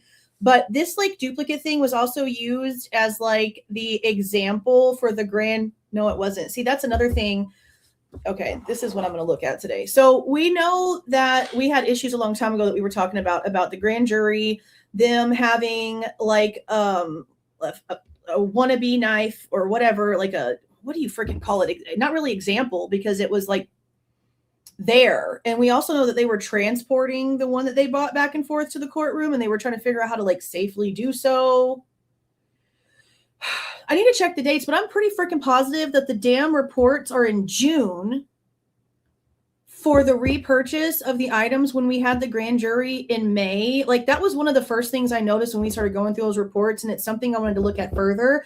But we know how things have been going and how stuff just keeps on continuing, so it got kind of just like pushed aside like the unknown DNA. But I need to go back and figure all of that out, because they had some sort of example sheath and knife at the grand jury, and I'm telling you, those reports are in June. And I believe it's like the 10th, and then by the 13th, the items are there. Like, I don't know why those are the dates in my head. And then Gilbertson goes to the Moscow Police Department and meets up with Payne and brings the items with him. There's also something in there about how they had to go into the trunk of his car, and they pulled out the supplements that were still in the back of his car like months and months later for some reason. I just don't understand what the point with the supplements. I don't understand what their point is with that. It's very strange. Confluence of the Clearwater River and the Snake River. Lewiston is Idaho's seaport. Large bodies of moving water down there. In addition to tracing the defendant's activities as... Is that what they're trying to use it for? See, that's crazy to me, honestly. Like, there's been plenty of times where I've done an Amazon order and there'll be something for me, something that I need for the dog, something that I might need for the house, something that I might need for Slade, something that I might need for Dawn, something that I might need for Ariel. Like, it doesn't matter. Like, I usually will all just like put it all jumbled up together. But we also know he's vegan,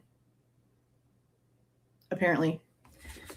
So maybe that's the only reason, but I just don't understand the point of them repurchasing them. I can find that odd. As I've just outlined on the 13th and leading up to the 13th. The state's evidence will show that following Sunday, November 13th of 2022, business records show that the defendant began searching for a K-bar knife and a K-bar knife sheath. I want to see all of that. To replace the one that was left at the scene of the murders. So he's so smart. So smart. But he's going to commit a quadruple homicide with a very traceable weapon and then go back to the freaking website where he bought that weapon and try to replace it. But he's so smart and wanted to help Pullman PD with cloud-based forensics. We need to go back to that thinking too, because how are you going to sit there and try to tell me that makes any logical sense? Steve sits there and's like, oh my God, he immersed himself in blood and guts and figuring it all out and writing all these papers, but he's using something from Amazon? And then going back to Amazon and clicking around on shit? No, I'm sorry. That shit don't work for me.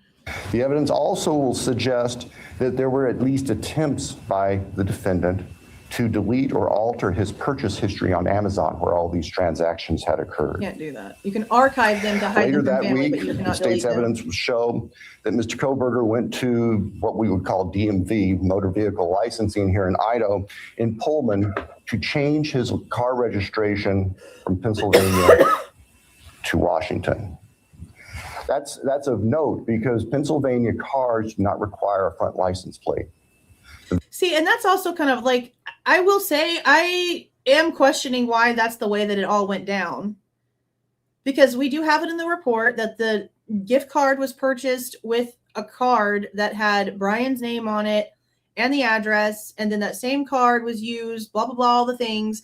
And it's just like, I just don't know. Like, maybe it was just the name because that's just what's on the account, but that doesn't necessarily mean that that's the person who actually purchased it. That's why I really wonder if that's why one of the sisters was going to be called up and it had something to do with like the actual Amazon purchase. Like maybe they actually have like information on that. I don't know, because his mom in the interview didn't act like they did. I don't know. I just wish they would give us the paperwork. Like it's two pieces of paper. It's come on. Vehicles seen on the surveillance cameras of the defendant's car showed it didn't have a front license plate on it. At the time of the traffic stop by Deputy Duke in August, it was Pennsylvania plate, no front license plate. And why was that? You're not going to tell the court? Oh yeah, probably not. Probably not even at the jury. I highly doubt. Unless Ann Taylor would have. Remember what we were told by the DMV chick.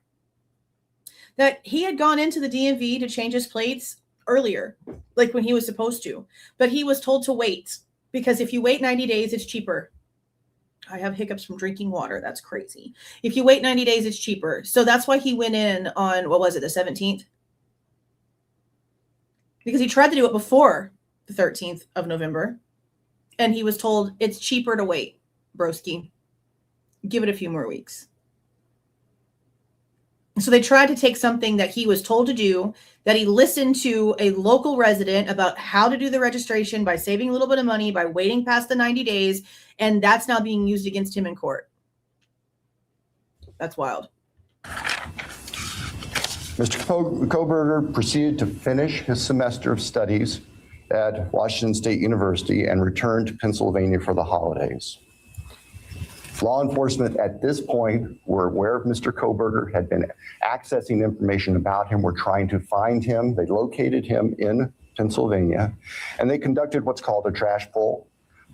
During the nighttime hours, agents of the FBI, who assisted immensely with this case, working with the sanitation department back in this neighborhood in Pennsylvania, took trash that had been set out on the street for collection, sent the contents of that from the Pennsylvania residence of the defendant's parents to the Idaho State Forensic Laboratory, where... That's another thing I said I wanted to FOIA. How much did that cost to overnight jet plane an entire bag of freaking rotting, matted ass trash to the ISP lab? Which I don't understand why, okay? They had the Pennsylvania lab, the Pennsylvania FBI office helping them. Why did they have to send that shit all the way across the country? I'm sure they could have found another lab with another agency to do some things, you know, like that's wild. The lab experts there were able to identify DNA on a Q-tip as coming from the father of the person whose DNA was found on the knife sheath that was next to Madison Mogen's body in the bed. Subsequently, it wasn't overnight. It was whatever time the normal truck was supposed to drive through, so that it didn't look suspicious to them. Because remember, at first they lied and they tried to say that they like ninja'd up into their yard and stole their trash and sent it off and blah, blah, blah. No, it was literally the trash trucks came around when the guys got the trash and put it in the truck. The truck then drove out of the neighborhood, and it was on the regular schmegular day, so that his family didn't know any different. They put the trash out like it was any normal day of the week that normally would go. I don't know why they told us a lie about that. An arrest warrant was issued here in Idaho. Any residence of the defendant's parents in Pennsylvania took trash that had been set out in the cars. Agents of the FBI, who assisted immensely with this case, working with the sanitation department back in this neighborhood in Pennsylvania, took trash that had been set out on the street for collection, sent the contents of that from the Pennsylvania residence of the defendant's parents to the Idaho State Forensic Laboratory, where the lab experts there were able to identify DNA on a Q-tip as coming from the father of the person whose DNA was found on the knife sheath that was next to Madison Mogen's body in the bed. Subsequently, an arrest warrant was issued here in Idaho, and a search warrant was issued in the state of Pennsylvania with the assistance not only of the FBI, but the Pennsylvania State Police. Mr. Kohberger was arrested at his parents' home to return to Idaho. Upon his return to Idaho, a DNA... Kohberger's staring right at Thompson, isn't he? It looks like he's staring right at him. A sample was taken from him, and it matched the DNA found on the knife sheath next to Maddie's body at the crime scene. Ridiculous. Damaged a bunch of stuff. I can tell the court and public the weapon itself, the knife, has not yet been recovered. I can tell the court that the defendant's apartment in Pullman was searched, as well as his office. Spartan would be a kind characterization. There was virtually nothing there. Nothing. Which is also bullshit. Like, that's actually bullshit. We know from the Idaho State Police photo release that he had all kinds of shit in there. He had stuff in every single drawer. He had a whole fridge full of food. He had stuff in the cabinets. He had an entire little like shelf thing built into the wall in like the living room area where he had receipts and all kind of shit thrown in there. He had books and stuff all over the TV stand, clothes, computer. He had all kind of shit in there. And he wants to sit there and lie. Okay, well, what about Ethan's apartment then, old Billy boy? Because your ISP people damn sure said the same thing about Ethan's apartment. Solitary, sanitary, nothing there. Like, come on. Nothing of evidentiary value was found. And of course, we're now talking 6-8 weeks after the time of the killings. In Pennsylvania, the defendant's car was seized and it was actually pretty much disassembled internally. And it also had been cleaned. There was a bucket of cleaner right beside it. In a garage, there was a bucket next to it. And it was so clean that it was full of gum wrappers and empty bottles and receipts from 2016. But it was so meticulously cleaned. I think we can all look to our own cars, you know, and those compartments in the doors. We try to keep them clean So where ridiculous. you put stuff. There's always some degree of crud in there. They were spotless. No, it wasn't. Vince's car had been meticulously cleaned inside. And then we got the photos and saw all the trash and we're like, what? I cannot believe the lies, bro. The lies. And the state would present to the jury that that was part of the defendant's plan in covering up this. The defendant has studied crime. In fact, he did a detailed paper on crime scene processing when he was working on his pre-doctorate degrees. And he had that knowledge and skill. But he still purchased everything from Amazon and then went back to Amazon. Y'all not hear yourselves? So, Your Honor, at the end, the state submits that the evidence that I've given just a quick overview of and that presenting. So did everyone sitting in this courtroom with authority, including the judge that he's speaking to. Had to take those courses. It's so stupidly hypocritical. Court would consume weeks, which the state is prepared to do and has been prepared to do, would show that as the defendant has just admitted and pleaded guilty on November 13th, 2022. Excuse me. Here he goes with his fake theatrics that he got really good at over the years. Ms. Kohberger entered the residence at 1122 King Road in Moscow, Idaho. He did that with the intent to kill. We will not represent that he intended to commit all of the murders that he did that night, but we know that that is what resulted, and that he then killed intentionally, willfully, deliberately, with premeditation, and with malice forethought. Maddie Mogen, Kaylee Goncalves, Ethan Chapin, and Xana Kernodle. Yeah, it's fake. Thank you. Thank you. Xana Kernodle.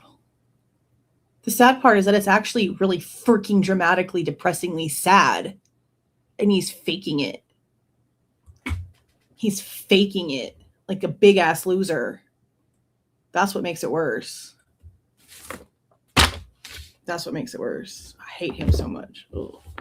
Retire already, you weirdo. Okay. Annoying.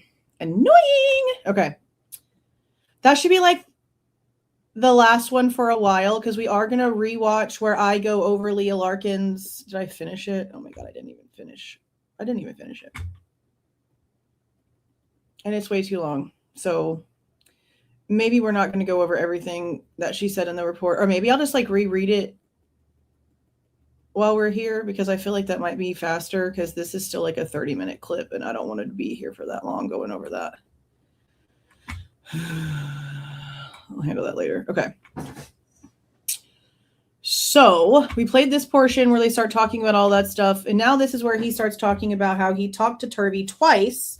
But he probably talked to him more than that. But right here, he mentions a second interview that he did with Turvey in December of 2025, which is interesting. I just wonder how many times they actually spoke, because a lot of stuff that he got from Turvey is really kind of like messed up. And he also, they've said a lot of things that just don't compute. They don't make sense. They don't add up to the things that we've actually seen in way of the autopsy reports and things coming out. And I did get your email earlier, Lady Di, about the cuts under the girls' necks, and that being also mentioned in something else. I understand, like, those are the only ones that do match from what they've tried to say, or at least match enough. My concern is that they've both come out and said that there were these short, like these little, not little, but like little still parallel, vertical, matching little like lines in the girl's left shoulders. And that's not the truth. That is not the truth. Kaylee's is this way and is so deep that you can see the cartilage inside of, or whatever, you can see all of the bone inside of the shoulder right here. And Maddie's is down lower, right above her left breast, and it goes at an angle. They don't match. And I don't know why he came out and said that, because that's not true. While the ones under the neck do seem like they are, the ones on the shoulders are so not the same. And that's where he's like, oh, it's like vertical signature. No, it's not. Unless you're talking about little bitty scratches that weren't even considered in the autopsy report. No, they're not. That's why I'm upset with them coming out and saying the things that they're saying, because now that we're getting more of the receipts, this is an expert that works for the state, that works for defense, works in all these high profile cases, that literally works like multiple cases at the same time. And he's so stuck up when he speaks that he just acts like he knows literally everything. But we are debunking in real time the stuff that he has come out and said. And I don't like that. That's a huge issue for me. If you are an expert that gets brought into the court, and we can now take what you have said in just this one little case and then compare it to the documentation that is being released and see that you're not being publicly honest about things, that should be a problem for a lot of people, no matter what side you're on. Because does that mean he's willing to lie for whatever side he's paid for? Because what are these things that he's come out and said that don't really seem to be true? Now, when it comes to there being hair in Ethan's hand, even though this report says that there was one hair taken from Ethan's hand and it was compared to Ethan's, and apparently it looks the same. It might be, it might not be. We don't know. We haven't seen it. All we know is that those two guys over there are trying to tell us that it was a clump of hair in Ethan's hand. And we see where there's hair under the bed. We see where there's hair on the floor with lots of blood that looks like it was either scalped off of someone or pulled out of someone's hair very dramatically. Very dramatically. But if it's a clump, show us the clump. We might not need to see all of the bodies. Show us Ethan's hand. Show us Ethan's right hand still clenched in a fist with a clump of hair in it. That's all you've got to do. Show it to us. Because right now, we're going off of, yeah, we know it's hair. We know in an FBI report, it was tested against Kohberger's hair and didn't match. And now we know in this other report, a hair was taken from the hand and compared against Ethan's, but just visually, that hair could match half the people on that damn campus. But they're also, these two guys, sitting here telling us that it was like, what, inches and inches and inches long. Now, Ethan had like poofy-ish, sort of a little bit wavy hair. So maybe if it's like stretched out, it can be a little bit longer. But for them to come out and say it the way that they've said it, they need to produce their facts. They need to produce their receipts. The fact that they're not willing to back up their statements when confronted with the fact that we can't find proof of what they're saying to be true says a shit ton. Not just about Turvey, Holland too.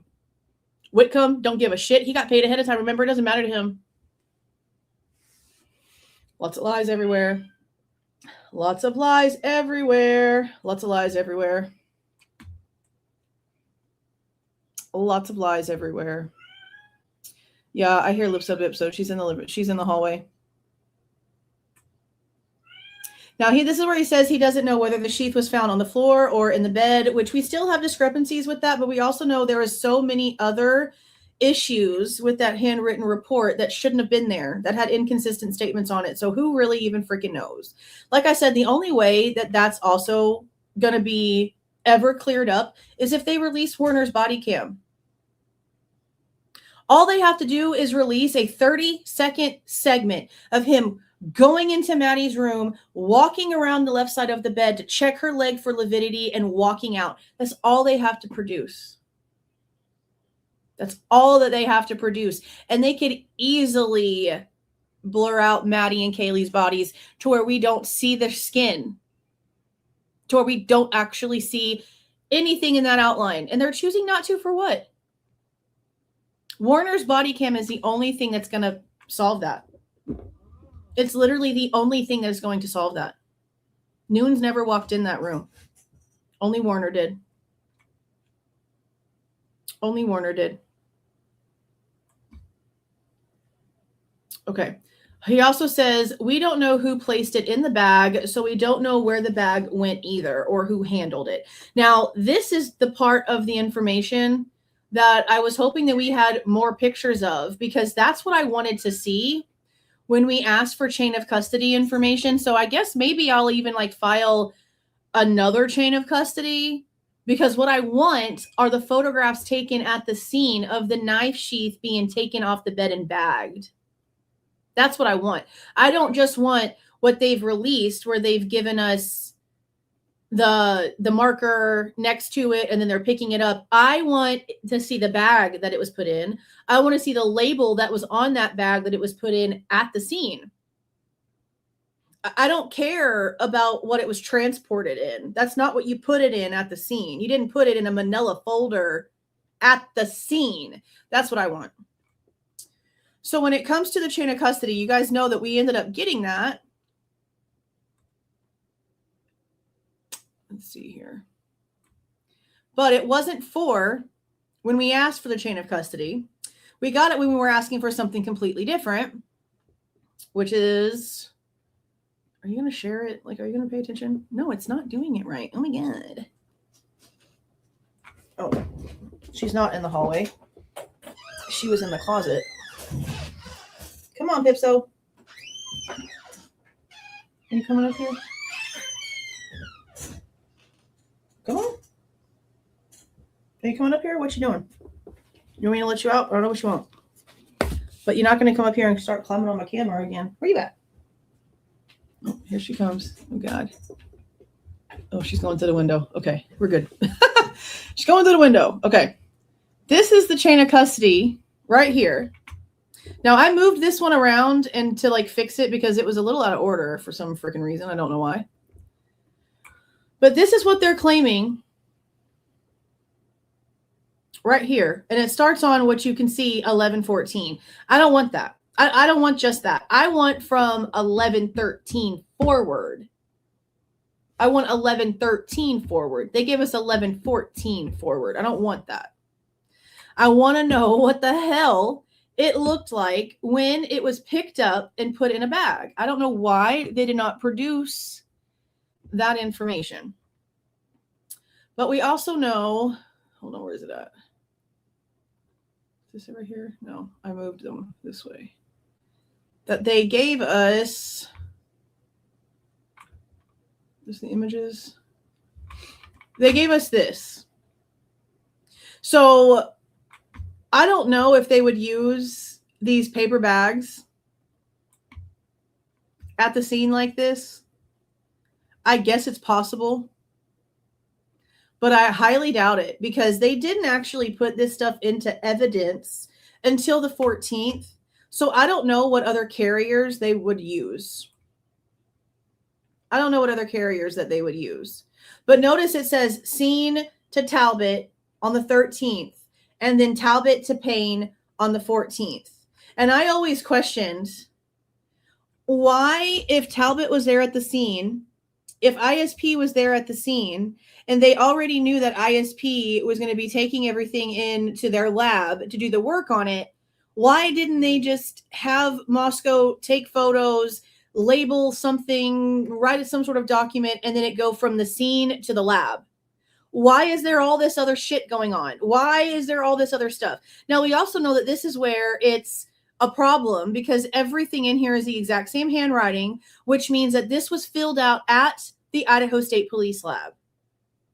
The sticker is also not from Moscow. It is from the Idaho State Police. So this chain of custody was not filled out by Moscow. Moscow failed to produce a chain of custody for some reason. This document that we have that we received from MPD must have not been attached for some reason. But this was filled out on the 16th by somebody at the lab. This is the chain of custody issue right here. This. So I don't know. Scene to Talbot. Where did Talbot take it? Because if Talbot had custody of it from the 13th until the 14th, when exactly did Talbot and Detective Payne meet up? Because I honestly don't know. Let me look and see what that other paper says real quick.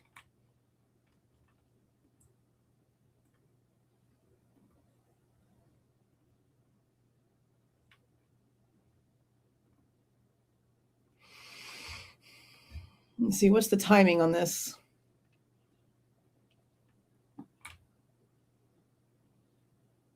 So at 9:30 in the morning, it is booked in to evidence on 11/14. So I guess what would need to happen is going back into the reports and seeing exactly what time they closed the scene off. I want to feel like it was like 8 o'clock in the morning. So that actually might add up right. Let me see. Because we just went through the narratives. And in the narrative itself, there is like a timeline for when the scene was like closed out. So this might actually answer this question that Turby claims to have. Let's see. They have like a log at the bottom. Okay. Okay, so actually these line up.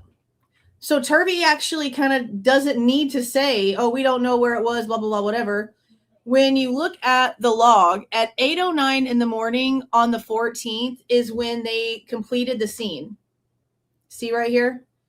So if you go back to the chain of custody, it says it's like 9:30. So that's only like an hour and what, 20 minutes or so? Like 20 minutes or so. So I wouldn't really say, oh, we don't know where it went. We don't know who had it. We don't know where it was. An hour and a half to get the scene closed up, to get back in the car, to finish your conversations, and then for you to go wherever you got to go in order to do the transfer. I think that paper trail is fine.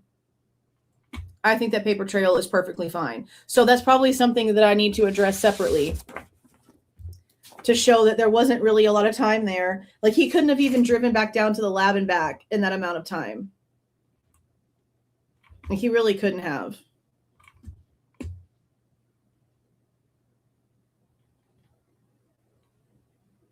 So yeah, I'm going to have to do 8 closing to 9:30 entered. Okay. Okay. Let's see. I also really disagree with them constantly saying that the bathroom on the first floor was sanitized. No, it wasn't. I know that it looks a lot cleaner than the rest of the bathrooms. Well, than in the second floor bathroom. And there's not a lot of stuff in there. But there's a dirty towel hanging behind the door. There's shampoo. There's conditioners. There's stuff in that bathroom.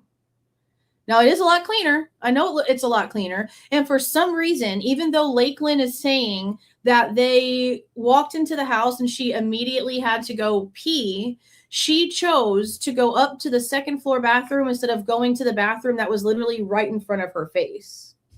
Now, it is mentioned that there's no toilet paper in that bathroom. So it's very possible that Lakeland did try to go use that restroom, but because there's no toilet paper in the first floor bathroom, that's why she went up to the second floor bathroom instead. It doesn't give an excuse for why she's feeling the need to take pictures of Ethan's clothes on the bathroom floor. But there being no toilet paper could literally be the reason why didn't you just use that bathroom? If you needed to go so bad and you opened that front door, why'd you go upstairs? No toilet paper can answer that question. For sure. For sure. Now, the bracelet thing again. We have never once seen any proof that this bracelet was on the ground. The only time we saw this bracelet was on the desk. There is no photos. There is no body cam. There is nothing like that to say that this bracelet was originally on the floor anywhere. It's nowhere. I don't know where he got that from. He doesn't really mention where he got that from, but he keeps repeating it over and over again. Now, I also know there's something very, very similar looking to Xana's bracelet found at the Whites where the blood is on the walls. We've addressed that in a live. I think it was a members only live where we looked at those somewhere around there. The last members only live, I think. We'll do it again separately because that shit is crazy looking. But I also don't believe that that's her bracelet. That's just my personal opinion from looking at it. It looks more like a wire type situation than a bracelet type situation. Everybody has their opinion on it. That's mine. Nobody knows for sure. No one can say that they know for sure because we're all guessing based off of photos. So it is or it isn't. I don't know. I don't know if she had it on her when she was found. I guess I need to go back and look at the inventory reports. You know, inventory reports. Probably need to do that. Okay, let's see. This is where I was like, no, you're wrong about the Franks hearing because we literally, in the court documentation, we have a denial for the Franks hearing literally posted to the court. What we saw happening here was preliminaries to try to get a Franks hearing. We had hearings and things being submitted to the court to try to prove that a Franks hearing was necessary. Judge Hippler denied it. I don't know why they keep saying it was a Franks hearing. It was not. They were not given that chance. Now, he starts getting into the January 23rd, 2025 closed transcripts, starts talking about everything that we have been talking about on here for a hella long time now at this point. The fact that Brett Payne takes the stand in this closed hearing. He admits, which I don't know if he actually put that part in here. We'll go through it as we go through it. He literally states they had a lead before Kohberger, got the call about Kohberger, and then had unknown DNA brought to their attention after knowing about Kohberger on the 19th.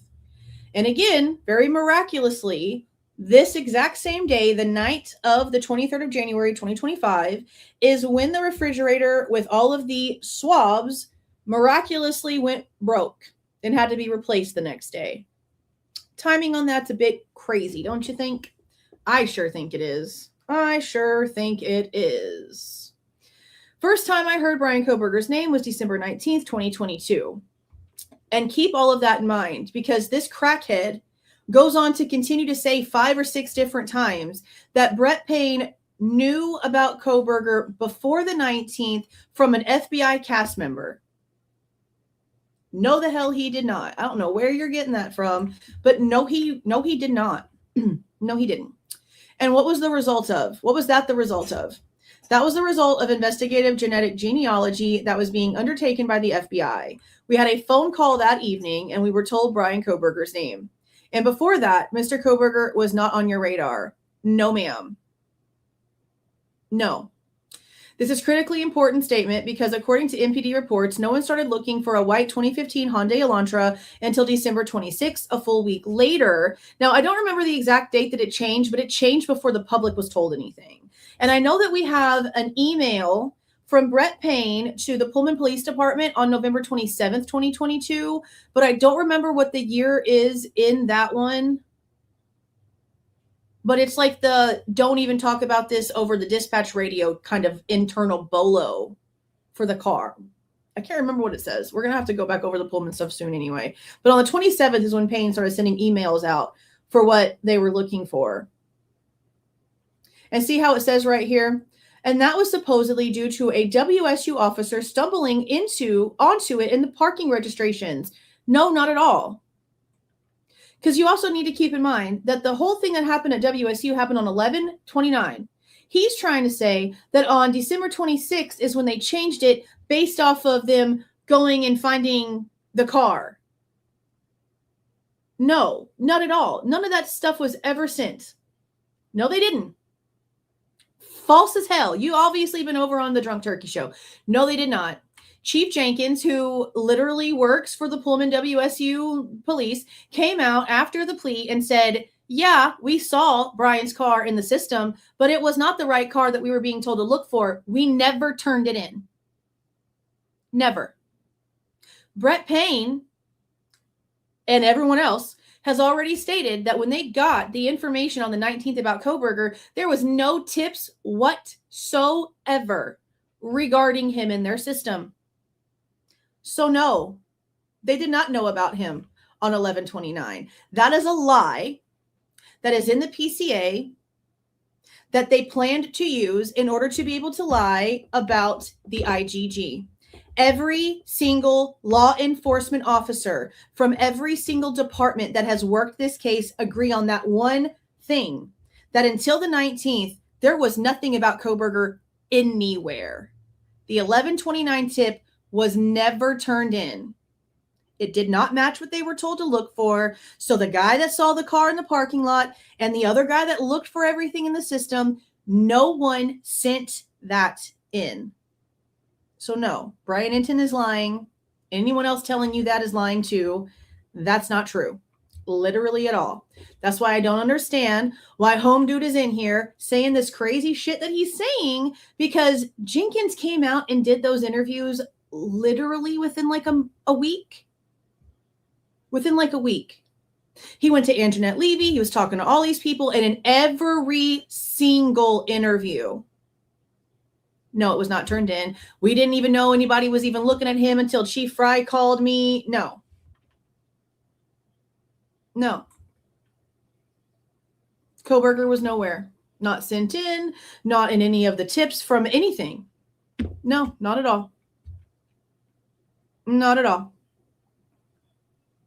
And see, and like, and right here, they're trying to say this right here in Detective Payne's sworn statement, when the car was seen on the 29th is when he appeared on the radar. No, that's why that PCA is so full of shit. I don't understand how they could consciously write that, knowing that eventually the truth was going to come out about how 11/29 did not hit their radar until December 20th. See, Jenkins was contacted by Fry because he knows him and knew at that point on the 20th where Bryan Kohberger went to school. So he called Chief Jenkins and made him drive over to meet them at MPD. This is Jenkins' own interview. Had him go meet up with them, showed them everything, and then and only then did he go back and have all of that information pulled up. Oh, it looks like we looked for the car on the 29th, but we didn't turn it in because it didn't match. It didn't match the BOLO. The fact it's in the PCA is crazy. The fact it's in the PCA, and as soon as the IGG lie was confirmed to the entire world on live TV, and then mainstream media literally within 2 days dropped this 45-minute long video with Bryan Inton and all these other people literally pretending like the 11/29 situation actually mattered. Like, come on. Crazy. Crazy. So many lies in this case. It's so disgusting. If we are led to believe the WSU police just happened to spot Kohberger's car a week after the detective in charge of the investigation learned his name, I'm sorry. So now he's like switching shit up. Before it was December 26th and a week before that. Now he's trying to say that they knew his name on the 14th? On the 20th? You see how he's so everywhere? You see how he is so everywhere? He can't even keep the dates right that he's talking about. Tell me this book was not written by AI. Never mind the fact that every chapter is just literally 3 random ass words that don't even have anything to hardly do with the chapters hardly ever. He can't even get his dates right. And on top of that, he's also saying all this incorrect shit while giving us verbatim transcriptions of what Payne actually said. And that's what's even more flabbergasting, is the gaslighting being done on the same page. It's actually crazy. It's actually crazy. Before December 19th, was the FBI cast team member collated with you? Yes, ma'am. And I obviously got super pissed right here because this guy just made me mad. Again, he says, according to Payne's sworn statement, if he somehow learned about Kohberger from an FBI cast member, not from identification of his car, as has always been believed, if true, this changes the prosecution narrative entirely. It was never believed they got information from the car about him, ever. Ever. Like, it's insane. Actually crazy. How long had they been collated with you? I don't remember exactly, but it had been several weeks at that point. And was that Nicholas Balance? Yes, ma'am. What other FBI team members were collated with you? Goodness, a lot. We had technical assistant Maria Tyndall, S.A. Jacobson, and numerous other FBI special agents that were there to assist. Right, I know they had a Franks hearing on the IGG, but that's not what they're talking about here. What they're talking about is everything that happened in January. The stuff that happened for the Franks hearing for the IGG, didn't that happen way back in Latah?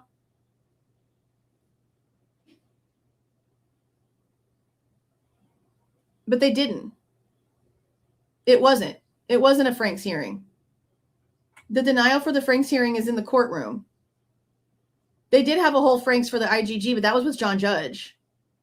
So that information's backwards to me. That's not how I experienced it. This looks like you're getting it from some AI thing.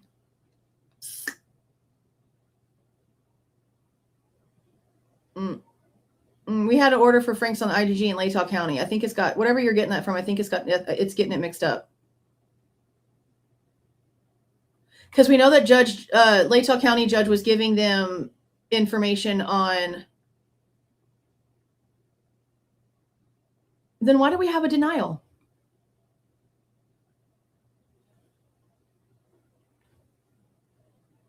Why do we have a denial for the Franks then? Like, I'm going to pull it up. Why do we have a denial?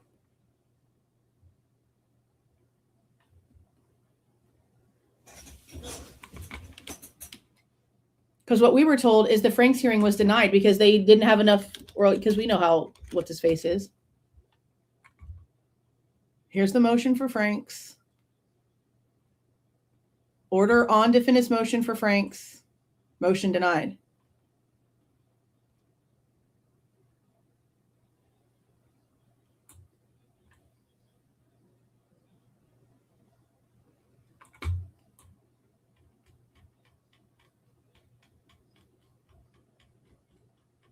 This is 21925. What page is that? Page 2.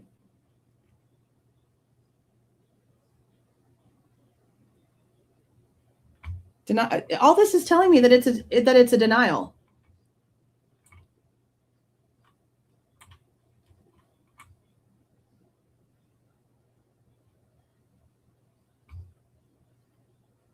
Yeah, but that's not what it is though. See, they're saying it's a preliminary for the Franks because this is the statement that matters. Denies his motion for a Franks hearing. Yeah, I see it. It's right here. The court permitted a full Franks hearing on the motion only insofar as it pertained to the alleged omission of information regarding defendant's identification through investigative genetic genealogy. I know, but this is the preliminary for that. He's wrong. Because he can't say that they allowed him to have one while also saying that one was denied in the same paragraph. Hippler made a mistake. This was like a preliminary because the Franks itself was denied. So it's like a verbiage issue, I guess. But this was not a full Franks hearing. This was like the preliminary to try to get one. So no, he needs to go in and fix his record.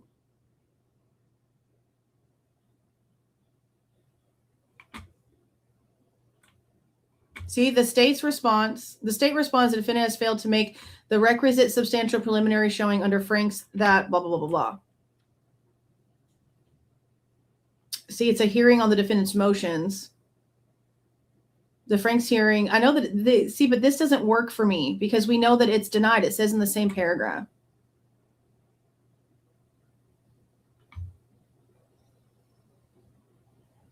I just wish he would pay more attention to what he does. What's number 4 say? This was identified as issue 5. What? The court notes that in response to some of the Frank's challenges, the state submitted and argued evidence that was not included in defendant's proffer. While this evidence can be considered at a Frank's hearing, the stage only permits the court to consider whether defendant has made the substantial preliminary showing under Frank's to warrant that hearing. So that's what I mean. Yeah, this was definitely a preliminary situation. It was not the actual Frank's hearing. So regardless of the verbiage that this stupid ass judge decided to use, he's wrong.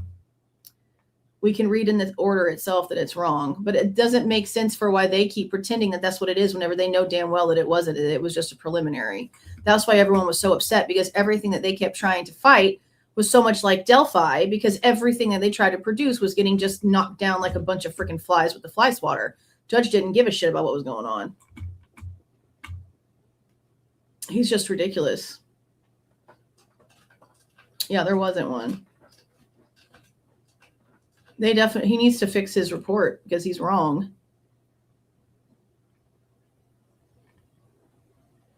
Okay, where was I? Right here. Okay. Okay, so this is where I'm really not quite understanding where he's coming from, because he is trying to like insinuate. Oh my God, Lipso Pipso. She falls off everything. I swear her balance is off. He keeps trying to insinuate that all of these things were known before the 1219 thing, and he keeps saying that it's so clear where Taylor's going with this because you know all these other things. But no, that's not really true either, because you're not making no sense with the shit that you're over here saying. So then she asks, did you have any role in deciding to pursue investigative genetic genealogy? Yes, ma'am. It was a collaborative decision among the command team to go that route, but yes, I was part of that. Were you okay? Were you aware that Othram Laboratories began to work on the investigative genetic genealogy? Yes, ma'am. What kinds of information did you receive from Othram Laboratories? I don't remember what was received from Othram directly, he says. I knew they were conducting their specific type of work. I just don't remember exactly what they provided us. And while he is right in what he says in here about how Brett Payne was the lead detective, and there's literally no reason whatsoever for him not to know these answers, I also will counter that and say, yeah, Payne sucks, but Blaker's name was the one on everything, which is why I don't know why we don't see more about Blaker in the courtroom. I don't know why there wasn't more stuff about Blaker given to the court. He literally has his name on everything when it comes to taking this down there to Othram. And when it comes to anything else that was done at the ISP lab, it's his name. If it's not Talbot's, it's Blaker's. Payne's name is not on a single thing at all when it comes to any of the forensic work, but he was the lead detective. And considering that at this point, Ann Taylor had to have known that Matthew Gamet and Blaker went down to Othram together, I don't know why Payne is the one that got on the stand here. Why was it not Blaker? Is it because Blaker is not willing to lie? Blaker should have been the one to be talked to about this entire thing. I just don't understand why it's Payne. That makes no sense. So this is where he says, and here we stop the presses, because he's got to use buzz segments. What Ann Taylor believes she knew, and almost everyone else did not, is that police may have identified Kohberger as a person of interest well before they supposedly stumbled onto his car. And again, because his dates are all over the place, he can't keep them straight. What this would mean is that he wants people to think that they knew who Kohberger was before November 29th. That's not true. He also lies right here. The lead detective, Brett Payne, had just sworn under oath that he had learned about Kohberger from cast specialist from the FBI. That is not what he said. Ann Taylor asked him if the FBI cast team was collated with them, meaning, were you using the same office space? And what we found out is that the FBI had been there since before the murders took place. And they were hanging out on the second floor of the Moscow Police Department building, where Payne's office also happened to be. He never once said the FBI cast team told him about Kohberger before 1129's little car situation that also didn't lead anywhere. Where are you getting that? Brett Payne had just sworn under oath that he learned about Kohberger from cast specialists from the FBI. He never said that. They had decided to go that route with genetic genealogy, and they had done it not through the Idaho State Police Lab, but a private company in Texas. Well, that's because the Idaho State Police Lab doesn't do genealogy work. They find profiles. They can create a sample profile to be sent off for further testing, but they don't do IGG work themselves. Then he says, though not widely known, records show that police also contacted a Department of Defense representative through the FBI's Salt Lake City division on December 1st, 2022, seeking to determine what would be required to have a K-bar sample run through the DOD's repository. And I said, yeah, that's not a big deal. They were literally asking like everyone. There's several systems that they used. So I don't know why he's making that sound like, oh, you know, it's not very publicly known, but here I'm going to give you a little egg of nothingness, nothing that matters. Then asked, did you receive documents from them? Meaning Othram. Yes, ma'am. Okay, do you know how many documents you received from them? No, I don't. Was it one time or more than one time? I don't remember. Now, what we saw in the Larkin document that we went over the other day is that they didn't actually send anything to the FBI. What was done is that there was access given to this portal where the FBI was able to go in and pull it themselves. It doesn't seem like anything was actually mailed or FedExed or traveled to, transported, or any of those things. It was some sort of portal thing that he told them to go in and get the information from. Were you part of the discussion to take the work from Othram and go to the FBI? Yes, ma'am. Why was that decision made? From my understanding, granted, this is my first encounter with investigative genetic genealogy. So again, as a collaborative discussion, we decided that because the Idaho State Police Lab and Othram had essentially exhausted their resources, this is how I understood it, that we would move to the FBI because they had more resources available to pursue that particular avenue. Do you know what more resources the FBI had? The only thing I'm privy to was that they had more databases they could compare the sample to. That was the extent of my knowledge. Yeah, that they could break the rules for.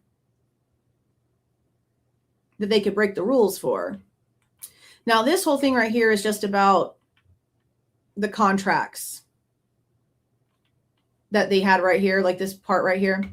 And then it says that Ann Taylor is about to allege that Othram was fired when they developed a single source male DNA profile on the K-bar sheath, but could not match it to Kohberger. What he is insinuating here, and I don't believe this, that's just me, I don't believe this. I think that they weren't going fast enough. And like we've already heard, students weren't wanting to come back. People weren't wanting to come back. The students didn't want to come back, okay? All they cared about was clearing this entire thing out so that the students would come back and tuition wouldn't fall. That's all they cared about. He is going to insinuate here that Othram created a profile that didn't fit their narrative, which in most cases I would believe. But Othram didn't actually find anything that led to anything. And everything that we have seen in the Leah Larkin stuff does show like grandparents and things like that that were found and different initials and stuff. But when it comes to, oh, they found a profile, but it was leading in a whole different direction they didn't like, so that's why they fired Othram. Am going to say, where are you getting that from? Because they didn't actually do anything.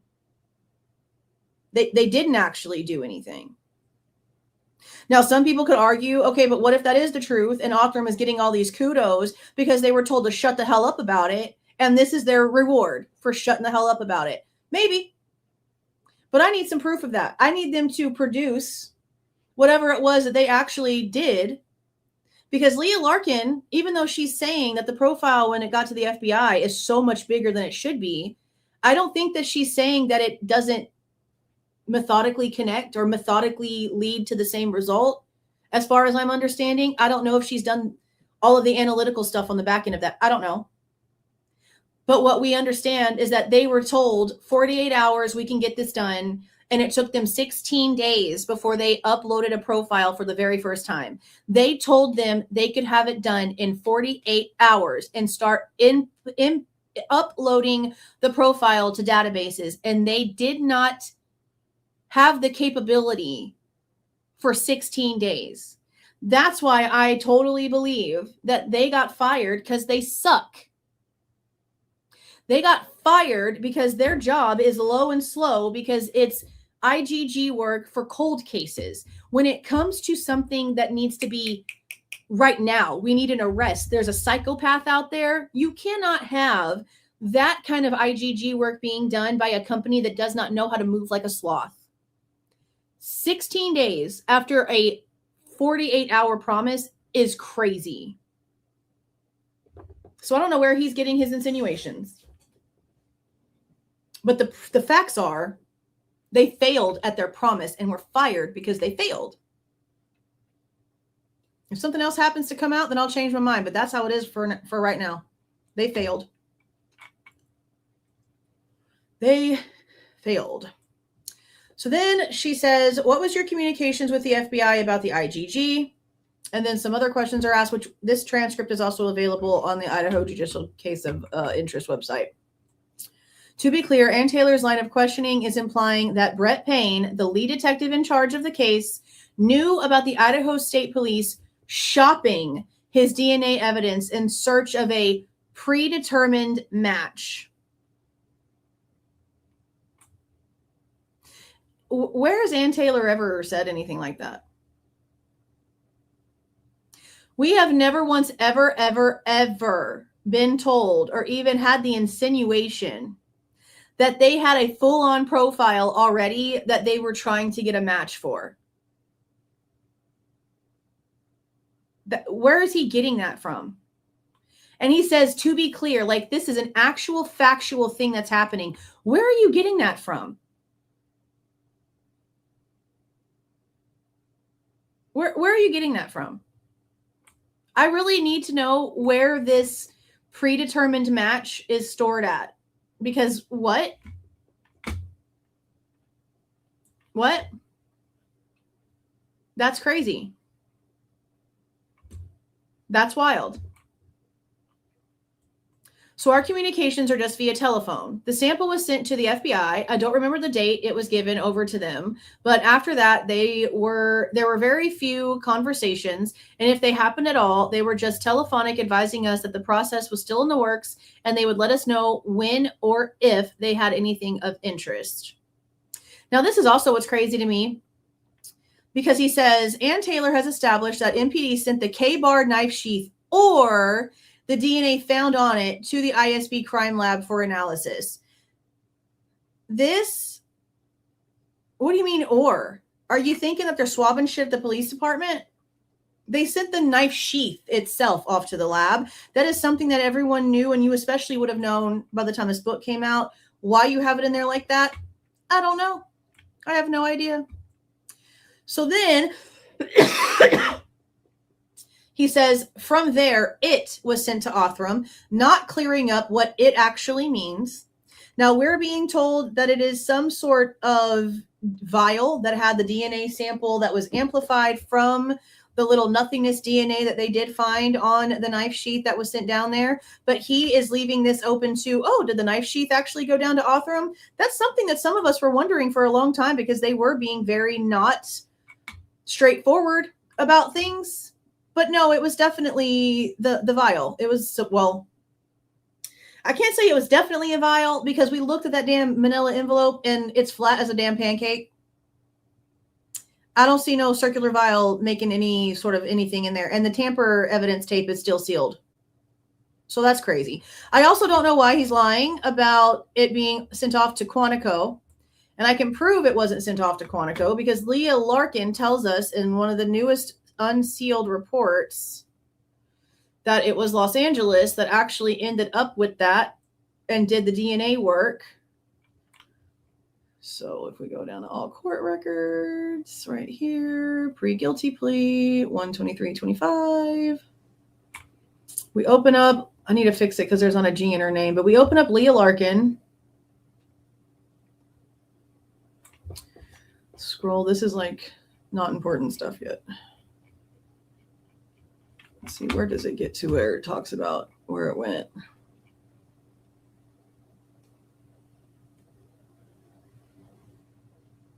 Right here. Shortly after a verbal communication between David Middleman of Othram and Matthew Gammett of the Idaho State Police Forensic Services, Idaho and federal law enforcement asked the FBI Investigative Genetic Genealogy West Region team to help with the case. The FBI's Los Angeles team began building the family tree on December 13th and had named Bryan as the suspect by the 19th. If Mr. Homeboy over here had all of these inside documents, why is he getting this sort of information wrong and telling people that it was Quantico that did the DNA when it was the Los Angeles office? Quantico is in Virginia. I thought you had these files, Chris Whitcomb. I thought you had these files. How are you getting this wrong? And everything else you've gotten wrong. That's crazy. And then he says that what Taylor wants to prove is that police already believed the DNA belonged to Bryan Kohberger, but did not have a large enough pool of comparables to prove it. Where are you getting that? She has never once ever insinuated in court that they had their eyes on Bryan before the IGG call on the 19th. So where in the actual shit is he getting this insinuation from? That has never been said. And if you're going to get this kind of shit wrong, this right here in black and white in all these documents that you claim to have already seen, how am I supposed to trust your little insinuation is coming from somewhere with any sort of receipts? This guy just wanted to write a book. That's all he did. All he cared about was making a quick buck. So he put a 2-year-long project off on a shelf and then started writing this damn book. What a loser. What an actual loser.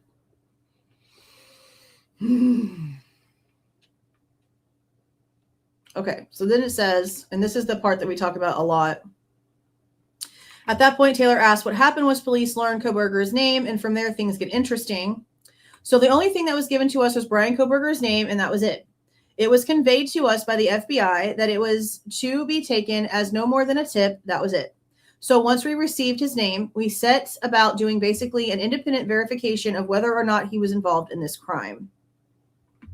And then it says she doesn't follow up with what seems to be the obvious question, which is so hilarious to me because nothing this fool says is an obvious anything at all. Okay, especially since right now he's about to lie some more. In what reality would DNA identification of a killer by the FBI be treated as no more than a tip? That's the only thing that we agree on here. Then he says, like a dumbass, how is it possible that Payne had already told her he learned of Kohberger's name from the FBI cast members 1 full week before they coincidentally identified his car? Mr. Sir, please tell me where does it say that on November 22nd, 2022, because that's a week before the 29th, that they actually had his name already? That's the date that the profile was literally dropped off at Othram. Where in the actual shit are you getting any of that from? Where are you getting any of that from? So December 20th, if memory serves me, we had a secondary meeting with the FBI via Teams, if memory serves, because he's pulling the same shit that Dylan does. They simply walked us through the family tree, how they did it. Now, I don't remember the details of all of that. It was in-depth conversation that, to be honest, is above my head. But they essentially worked their way through the family tree and arrived at a conclusion that Bryan Kohberger was a person we should look into as a tip. That's the extent of my knowledge of how they did that. How is Bryan Kohberger, the name you received as a tip, linked to the case? He wasn't until December 29th. So he sits here and says everything we already know about how there was nothing thing before while it's on the same opening. You see why this guy is ridiculous? This guy is actually ridiculous. This is so stupid. This is so dumb. I'm not quite sure I understand your question. We were interested in anyone who would have been involved in this. The DNA from the knife sheath was obviously the one thing we had that we thought was a very strong piece of evidence in this case. So was that particular piece that we pursued as a potential avenue of identifying a suspect. Is it your understanding that the FBI's work said that it was Bryan Kohberger's DNA on the sheath? That is not my understanding. What is your understanding? My understanding is that the FBI concluded that Bryan Kohberger was a possible source of DNA that we should look into. They did not, to my knowledge, at any point say Bryan Kohberger's DNA is on the knife sheath. That was never conveyed to me. Now, this is also him just playing stupid. What other DNA was the FBI working on, Payne? Were they doing other DNA work? Probably. Do we know of any of it? Nope. No freaking idea. But if they weren't doing any other DNA work and the sheath was the only thing that got sent over there, and he's claiming that he was part of the conversations that had it sent that way, then how do you not know?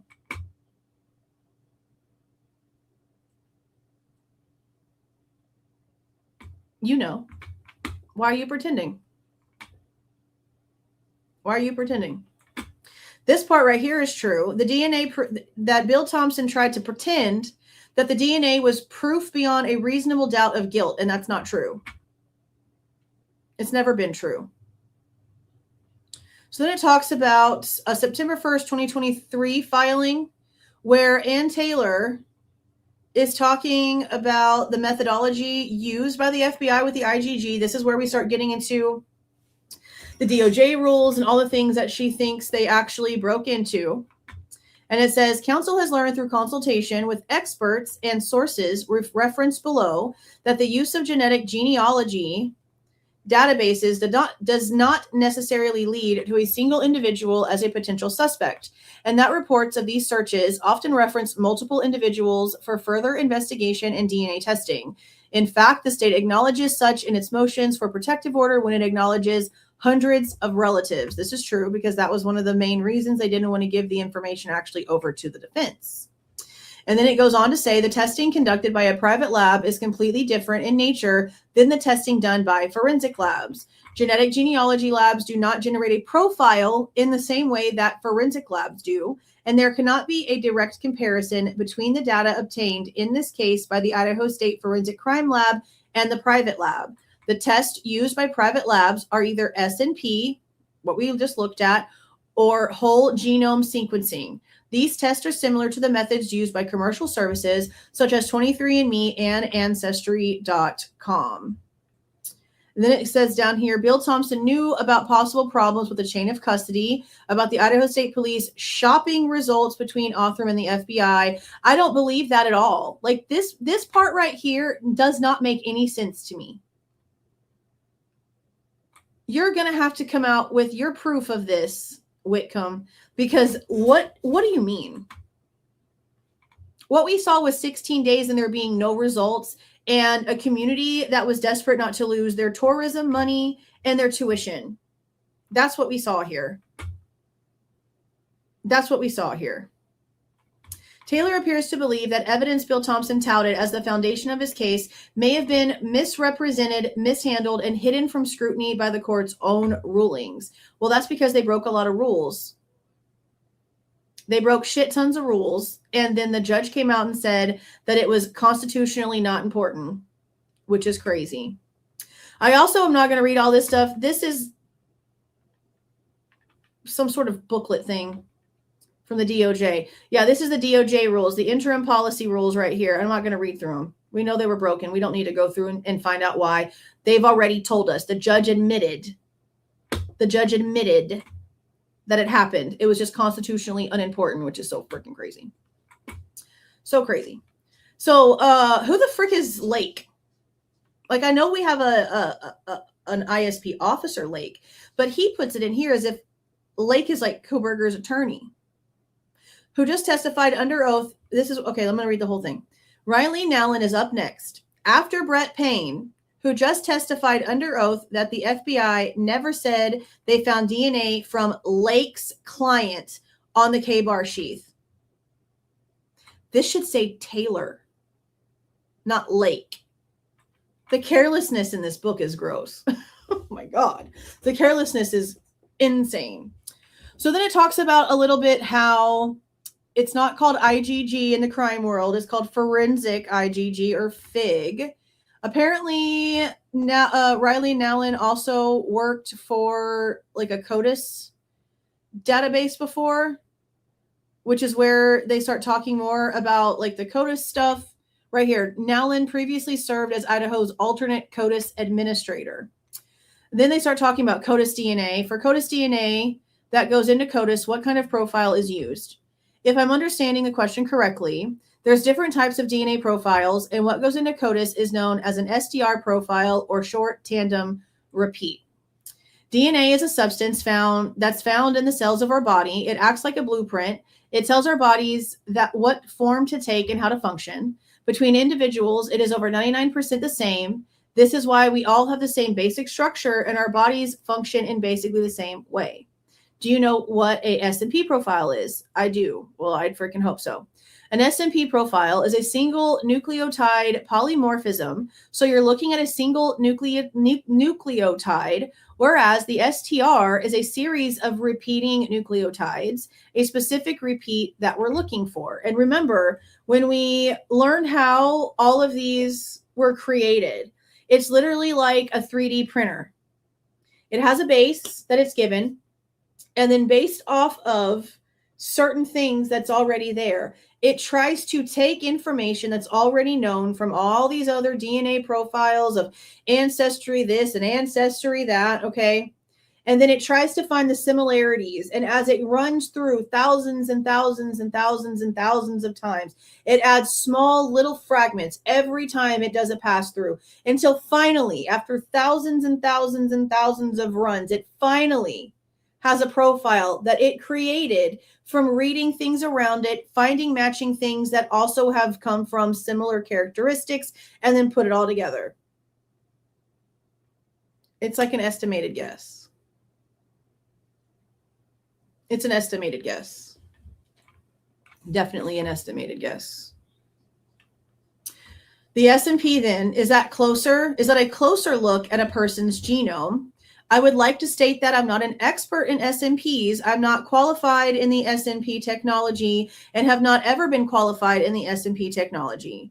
With STRs, depending on the chemistry, you're looking at anywhere from 13 to 25 plus locations. With SNPs, my understanding is that in general, you're looking at a minimum of 10,000 that have to be filled in. That's crazy. So there's 4 indexes. It says here the forensic index is where profiles generated from items of evidence can be uploaded. There are rules about what can be uploaded, though it cannot match. This is where it's interesting right here. It cannot match someone known to be the victim of a crime. Okay.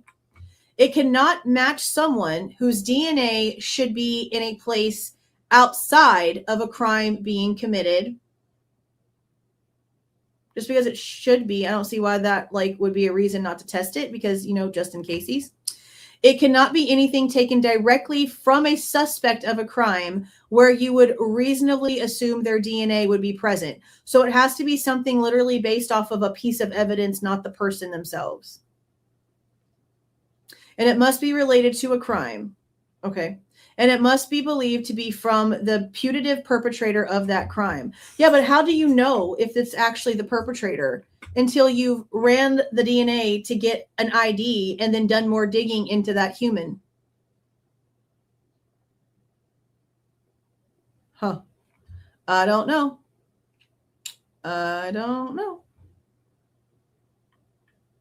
Did Idaho State Police Forensics have a contract with this laboratory, Othram? They were the winning bid through that process, and so they were under contract with the Department of Purchasing. That is correct, which we know all about that whole entire situation.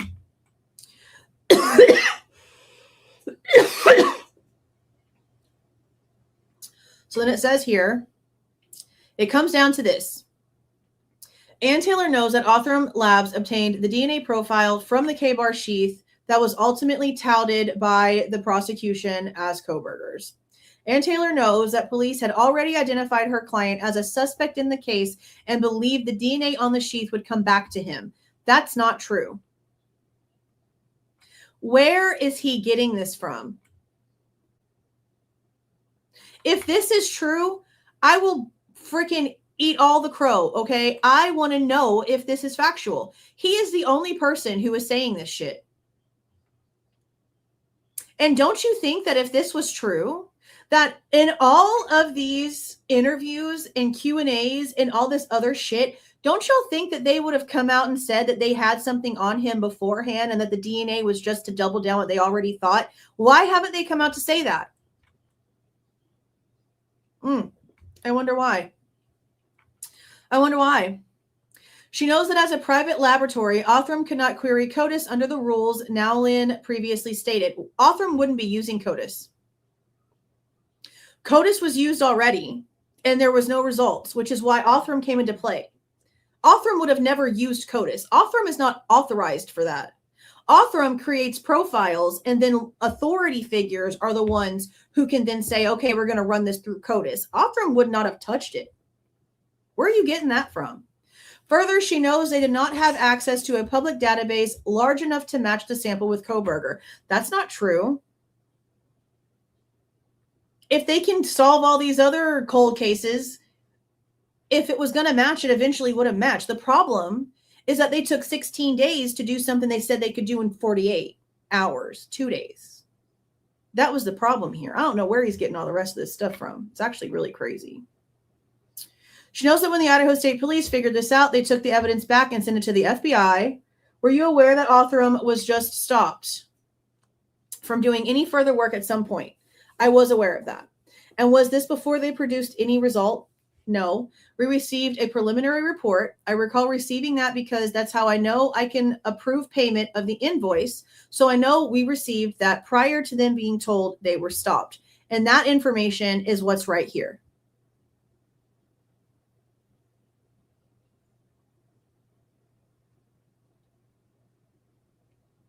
Now, when it comes to the FBI finding information, theirs is coming from an SC profile that shouldn't be able to see the forensic kit from its own side, but it can, which Leah Larkin is saying proves that it's bullshit.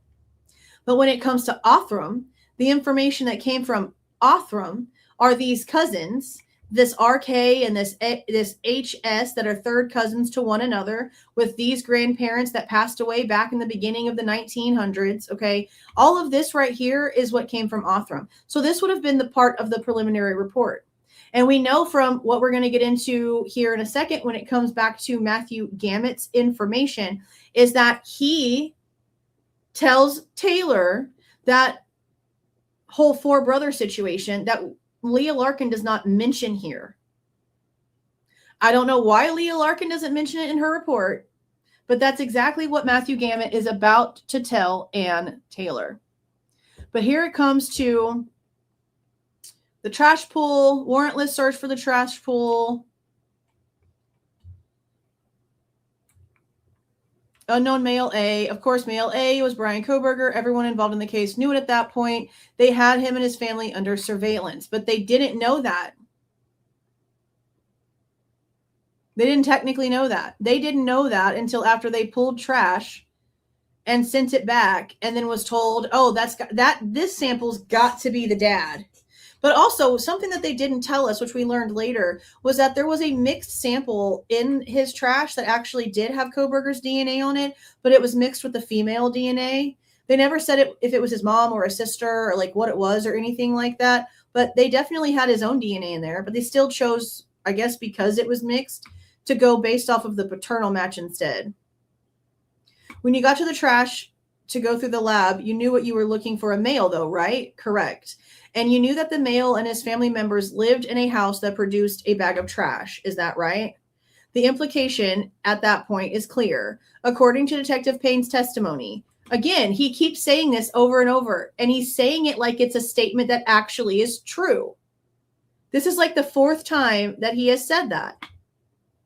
At this point, it's clear. No, sir, it's not. I just think you have some sort of mental issue. According to Detective Payne's testimony, police had identified Bryan Kohberger as a suspect from an FBI cast member. And again, he's trying to say that that was before 11/29. That didn't get sent anywhere. I just don't understand.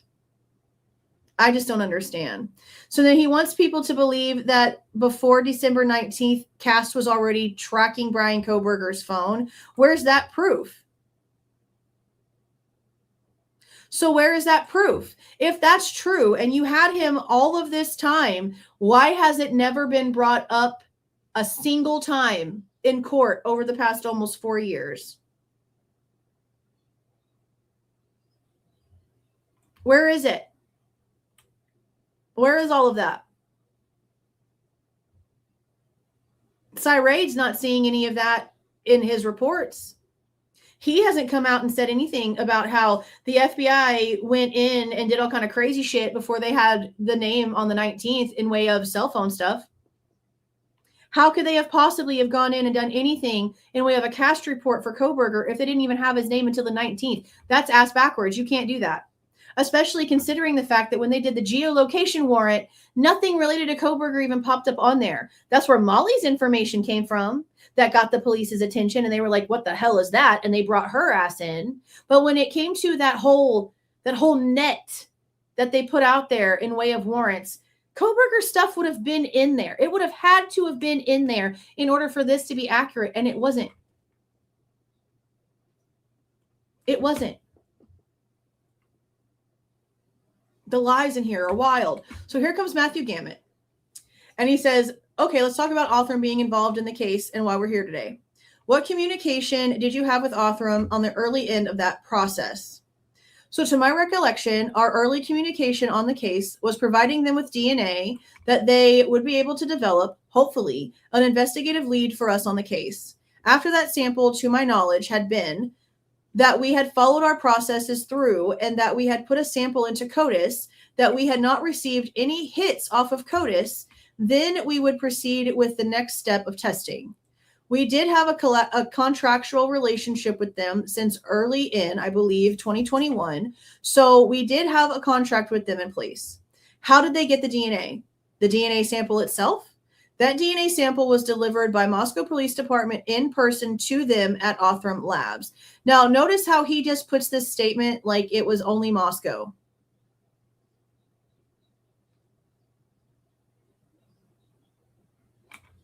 Okay. Also, somebody explained to me why the hell he put this information in here right here that has nothing to do with the hot damn thing. He all of a sudden pops down here to supplement number 56, talking about the knife sheath being brought over to ISP on November 16th. What does this have to do with this? This is an AI written ass book. This is an AI make no sense, full of bullshit ass book. I accompanied the officer from Boise down to Houston, which again, he just said Moscow police, and now he's saying Boise officer, down to the Othram laboratory. I didn't have possession of the sample, but I was with the investigator that did. And again, I don't comprehend why, if the science guy was with him, why the lab guy is not the one who held the sample. I don't know why it was a cop. If you've got a forensic dude there, the forensic guy should have been the one to deal with it. And when were they notified to stop? Which, again, we also know from everything that we've gotten that November 22nd is the day that it was dropped off. It was picked up from the lab on the 21st. And at like 3-something in the morning, it seems like Blaker put it in the backpack that he was taking a transfer in, and then they took off. And on the 22nd is when it was actually dropped off in Texas. He says, I believe the notification, the official notification was on December 10th. That's when Othram had to do stop work and everything got sent to the feds. So after that, they have a recommendation for you. Their recommendation, to my memory, to my recall, was that they had several individuals that had the potential to be of interest in this investigation. They asked us to further their family tree building if we could be in contact with individuals and see if they were willing to contribute information into the database that they were using in order to further the family tree building and further the geological work. I want to FOIA this. They're probably not going to give it to us, but I want to FOIA ISP contacting this person. I'm just going to have to give them like a roundabout date range and see what they tell me, but I'm sure it'll probably be denied. Gammon is telling Taylor that the Othram lab had identified several individuals based on DNA analysis of the K-bar sheath found in Mogen's room. And again, if you go here, you can see that there are a few initials. We have an RK, an HS. I believe there was another one that they said had an even higher. There's like, I think like 2 or 3 others. Right here, JS and AV were 2 matches that the FBI found that Othram didn't. And you see how they're all different? The only person that has the same initial is the RK person. That's the third cousin of the HS person. But it doesn't mention literally anything at all regarding 4 brothers in Lisa's report. And I don't know why, because this is where he starts telling us about those 4 brothers. We're in a closed session, so I'm going to ask you to give me the last name. I don't recall the last name. I'm sorry. Was it your understanding that they were 4 brothers? Yes. Okay. What did you do in relationship to these 4 brothers? So we did some cursory work, just looked in publicly accessible information, literally Google searches and things of that nature. What our approach was, is we didn't want to be approaching people, especially with an investigation of this nature that really had nothing to do with anything, but they ended up contacting someone anyway. We just wanted to make sure there was some reason why Othram Laboratories was asking us to go and ask these individuals to put their DNA into the database that law enforcement can search. So we just did some work to build just very cursory family trees to see what connection these individuals might have, and to verify these individuals were indeed brothers, things of that nature. Did you verify they were 4 brothers?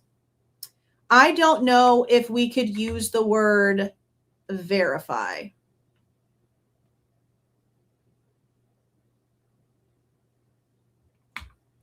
But we believe that the information was reliable that they had given us based on the publicly accessible information. Now, I know you said you can't remember the last name of these brothers. We're here today, and Bryan Kohberger's name has been on the news for 2 years. You know his name. That wasn't the last name. That was not the last name. So then I really am curious as to who RK is and what his last name is if the RK person is not a Kohberger. I would really like to know. So then right here, he talks about how they contacted one of the 4 brothers that, again, they couldn't verify if they were actually brothers, okay, who said he wanted nothing to do with the investigation. And after that, things all happened very quickly. What does that mean?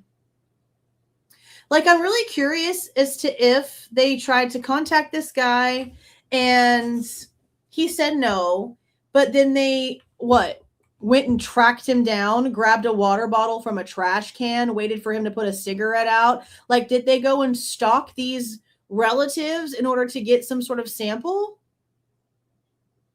Because how do you get told no by the only DNA lead that you've contacted so far to try to expand what you've got going on? And all of a sudden, after you get shot down, things happened quickly. Yeah, probably so. I think so. I think they probably went and found these people and probably did what they did to a lot of people. Pizza boxes, pizza crust, water bottles, all kinds of stuff. All kinds of stuff. Because this, like, how do you get shut down and then things start moving faster? That's not normally how that works. There was a meeting, to my knowledge, and I don't remember exactly when, but probably in the morning of December 10th, when we had a meeting, telephonic meeting is my memory, with representatives from Moscow Police Department. I believe FBI had representatives on the phone call. ISP, I believe myself, ISP legal counsel, and I believe that the Colonel of State Police was on the phone call. What happened on that phone call? In that phone call, we were asked to turn over any kind of investigative record that we had, any kind of information that we had to the FBI team. So they get told no, and that's when they're like, nope, hand it over to the feds. That tells me everything. That the feds did everything I just said, most likely. They provided me with an email address to be able to provide what they were requesting from us, which was, to my memory, it was the login information essentially, and it might have been other things I'm not aware of, like packets and things. I'm not aware of the technical terms, but basically they were asking us to provide the information to the FBI investigators. When you say 2 databases, do you mean 2 genetic genealogy databases that allow law enforcement search? Yes. To my knowledge, these samples were searched in 2 genealogical databases that allow searching by law enforcement. GEDmatch and Family Tree DNA, I believe, were the 2 that were searched. We were asked to provide those credentials, that information, to the FBI. So that tells me that the FBI didn't have their own logins? This is weird. Okay, I don't remember. This is odd. I don't remember this being this way. They provided me with an email address to be able to provide what they were requesting from us, which was 2 logins. So the feds don't have their own access. See, that makes this even more confusing. Because if they're using logins for the Idaho State Police, I'm so confused. If they're using logins for GEDmatch and Family Tree DNA that belong to the Idaho State Police Lab, then how is sending it off to the FBI more resources if they're using the portal logins with the authority of just the Idaho State Police and not the FBI?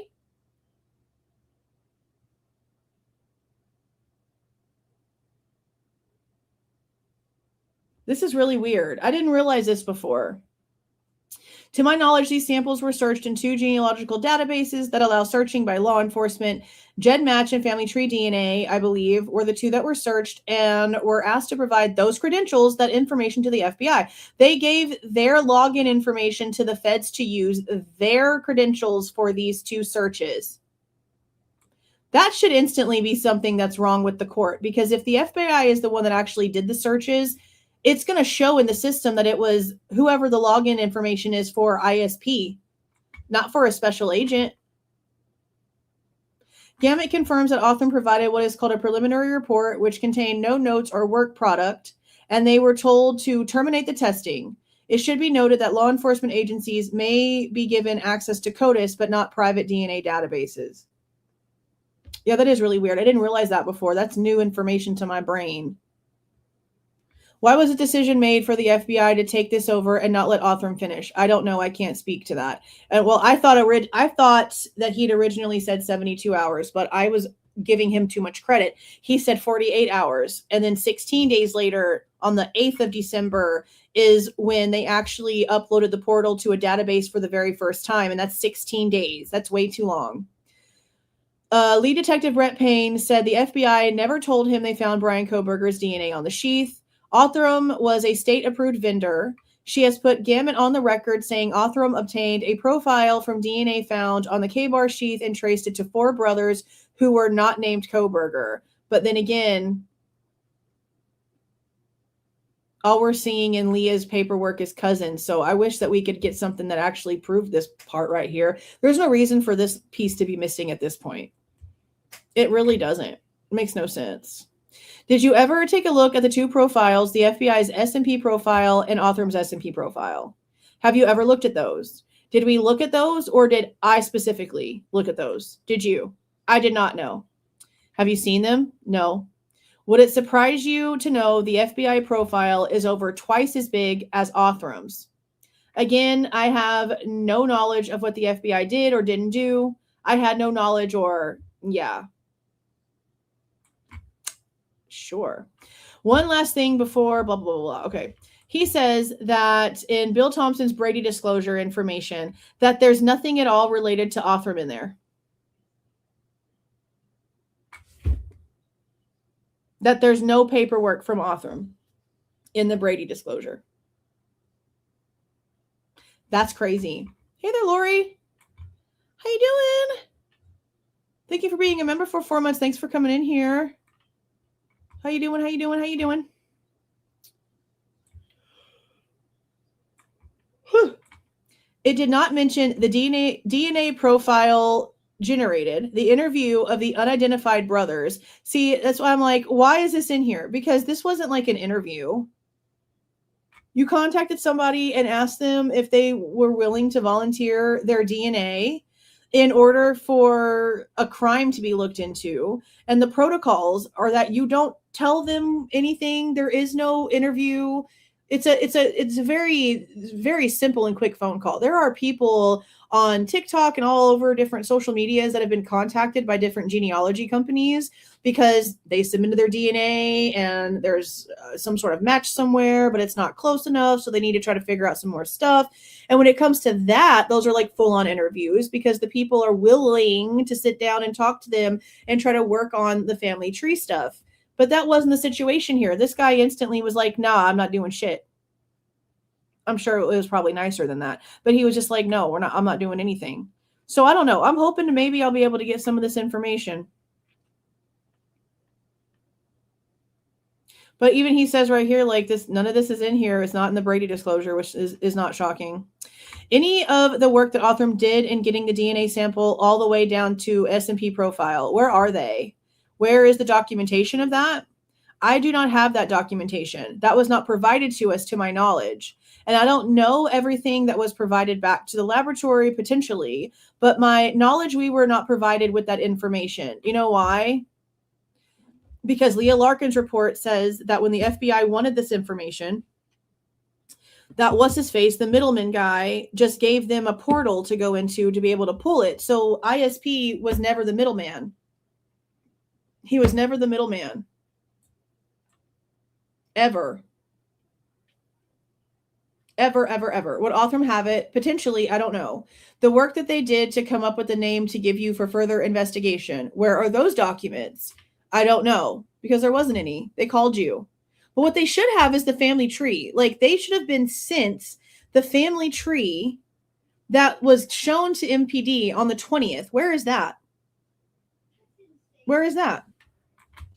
Nor does anyone else, it seems. Ann Taylor's office never received additional information about how DNA found on the K-bar was initially, K-bar sheath was initially used to identify 4 brothers whose names have been lost to history. All testimony recorded and transcribed in 175 pages of property filed by clerks was sealed from public scrutiny by Judge Hippler right before he denied the defense's pleas to suppress.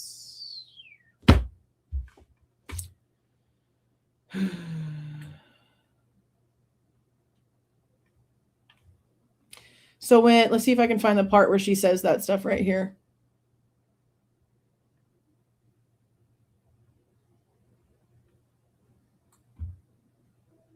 Because there is something in here about a database that the FBI...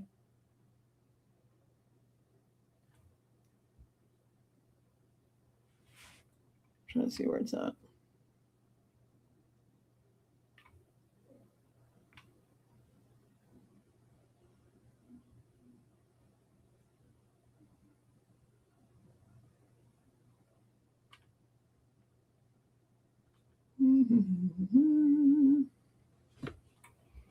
No report match from the databases.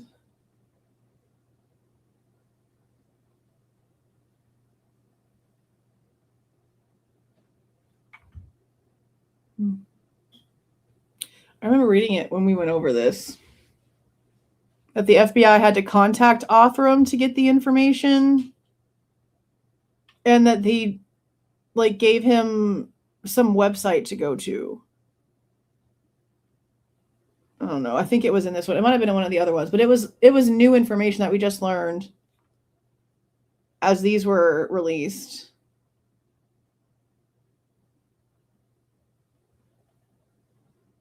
I don't know. But I'm going to end up going through this entire one by itself in a live. I don't know when we're going to do this one. Tonight, I might either do the vehicle report, or we might go ahead and go through Brent Turvey's report. We might go through Britt Turvey's report first. That's probably what I'll do. I don't know. We'll see. But yeah, this book is full of shit. And I know that it's, probably going to take a long time, but I really do plan on writing like a page by page debunkery of this shit with all of the court documents and the proof that we have now. And I'm also going to take their interviews. I'm going to take Turvey's interview, Chris Holland's interview. I'm going to take Chris Whitcomb's interviews that they've done, that I have all the original on live recordings for before anything can be edited out. And I'm going to use those as references too. This book's probably going to fall apart by the time I get done with it. It's so stupid. The book is a damn disaster. I hate it so much.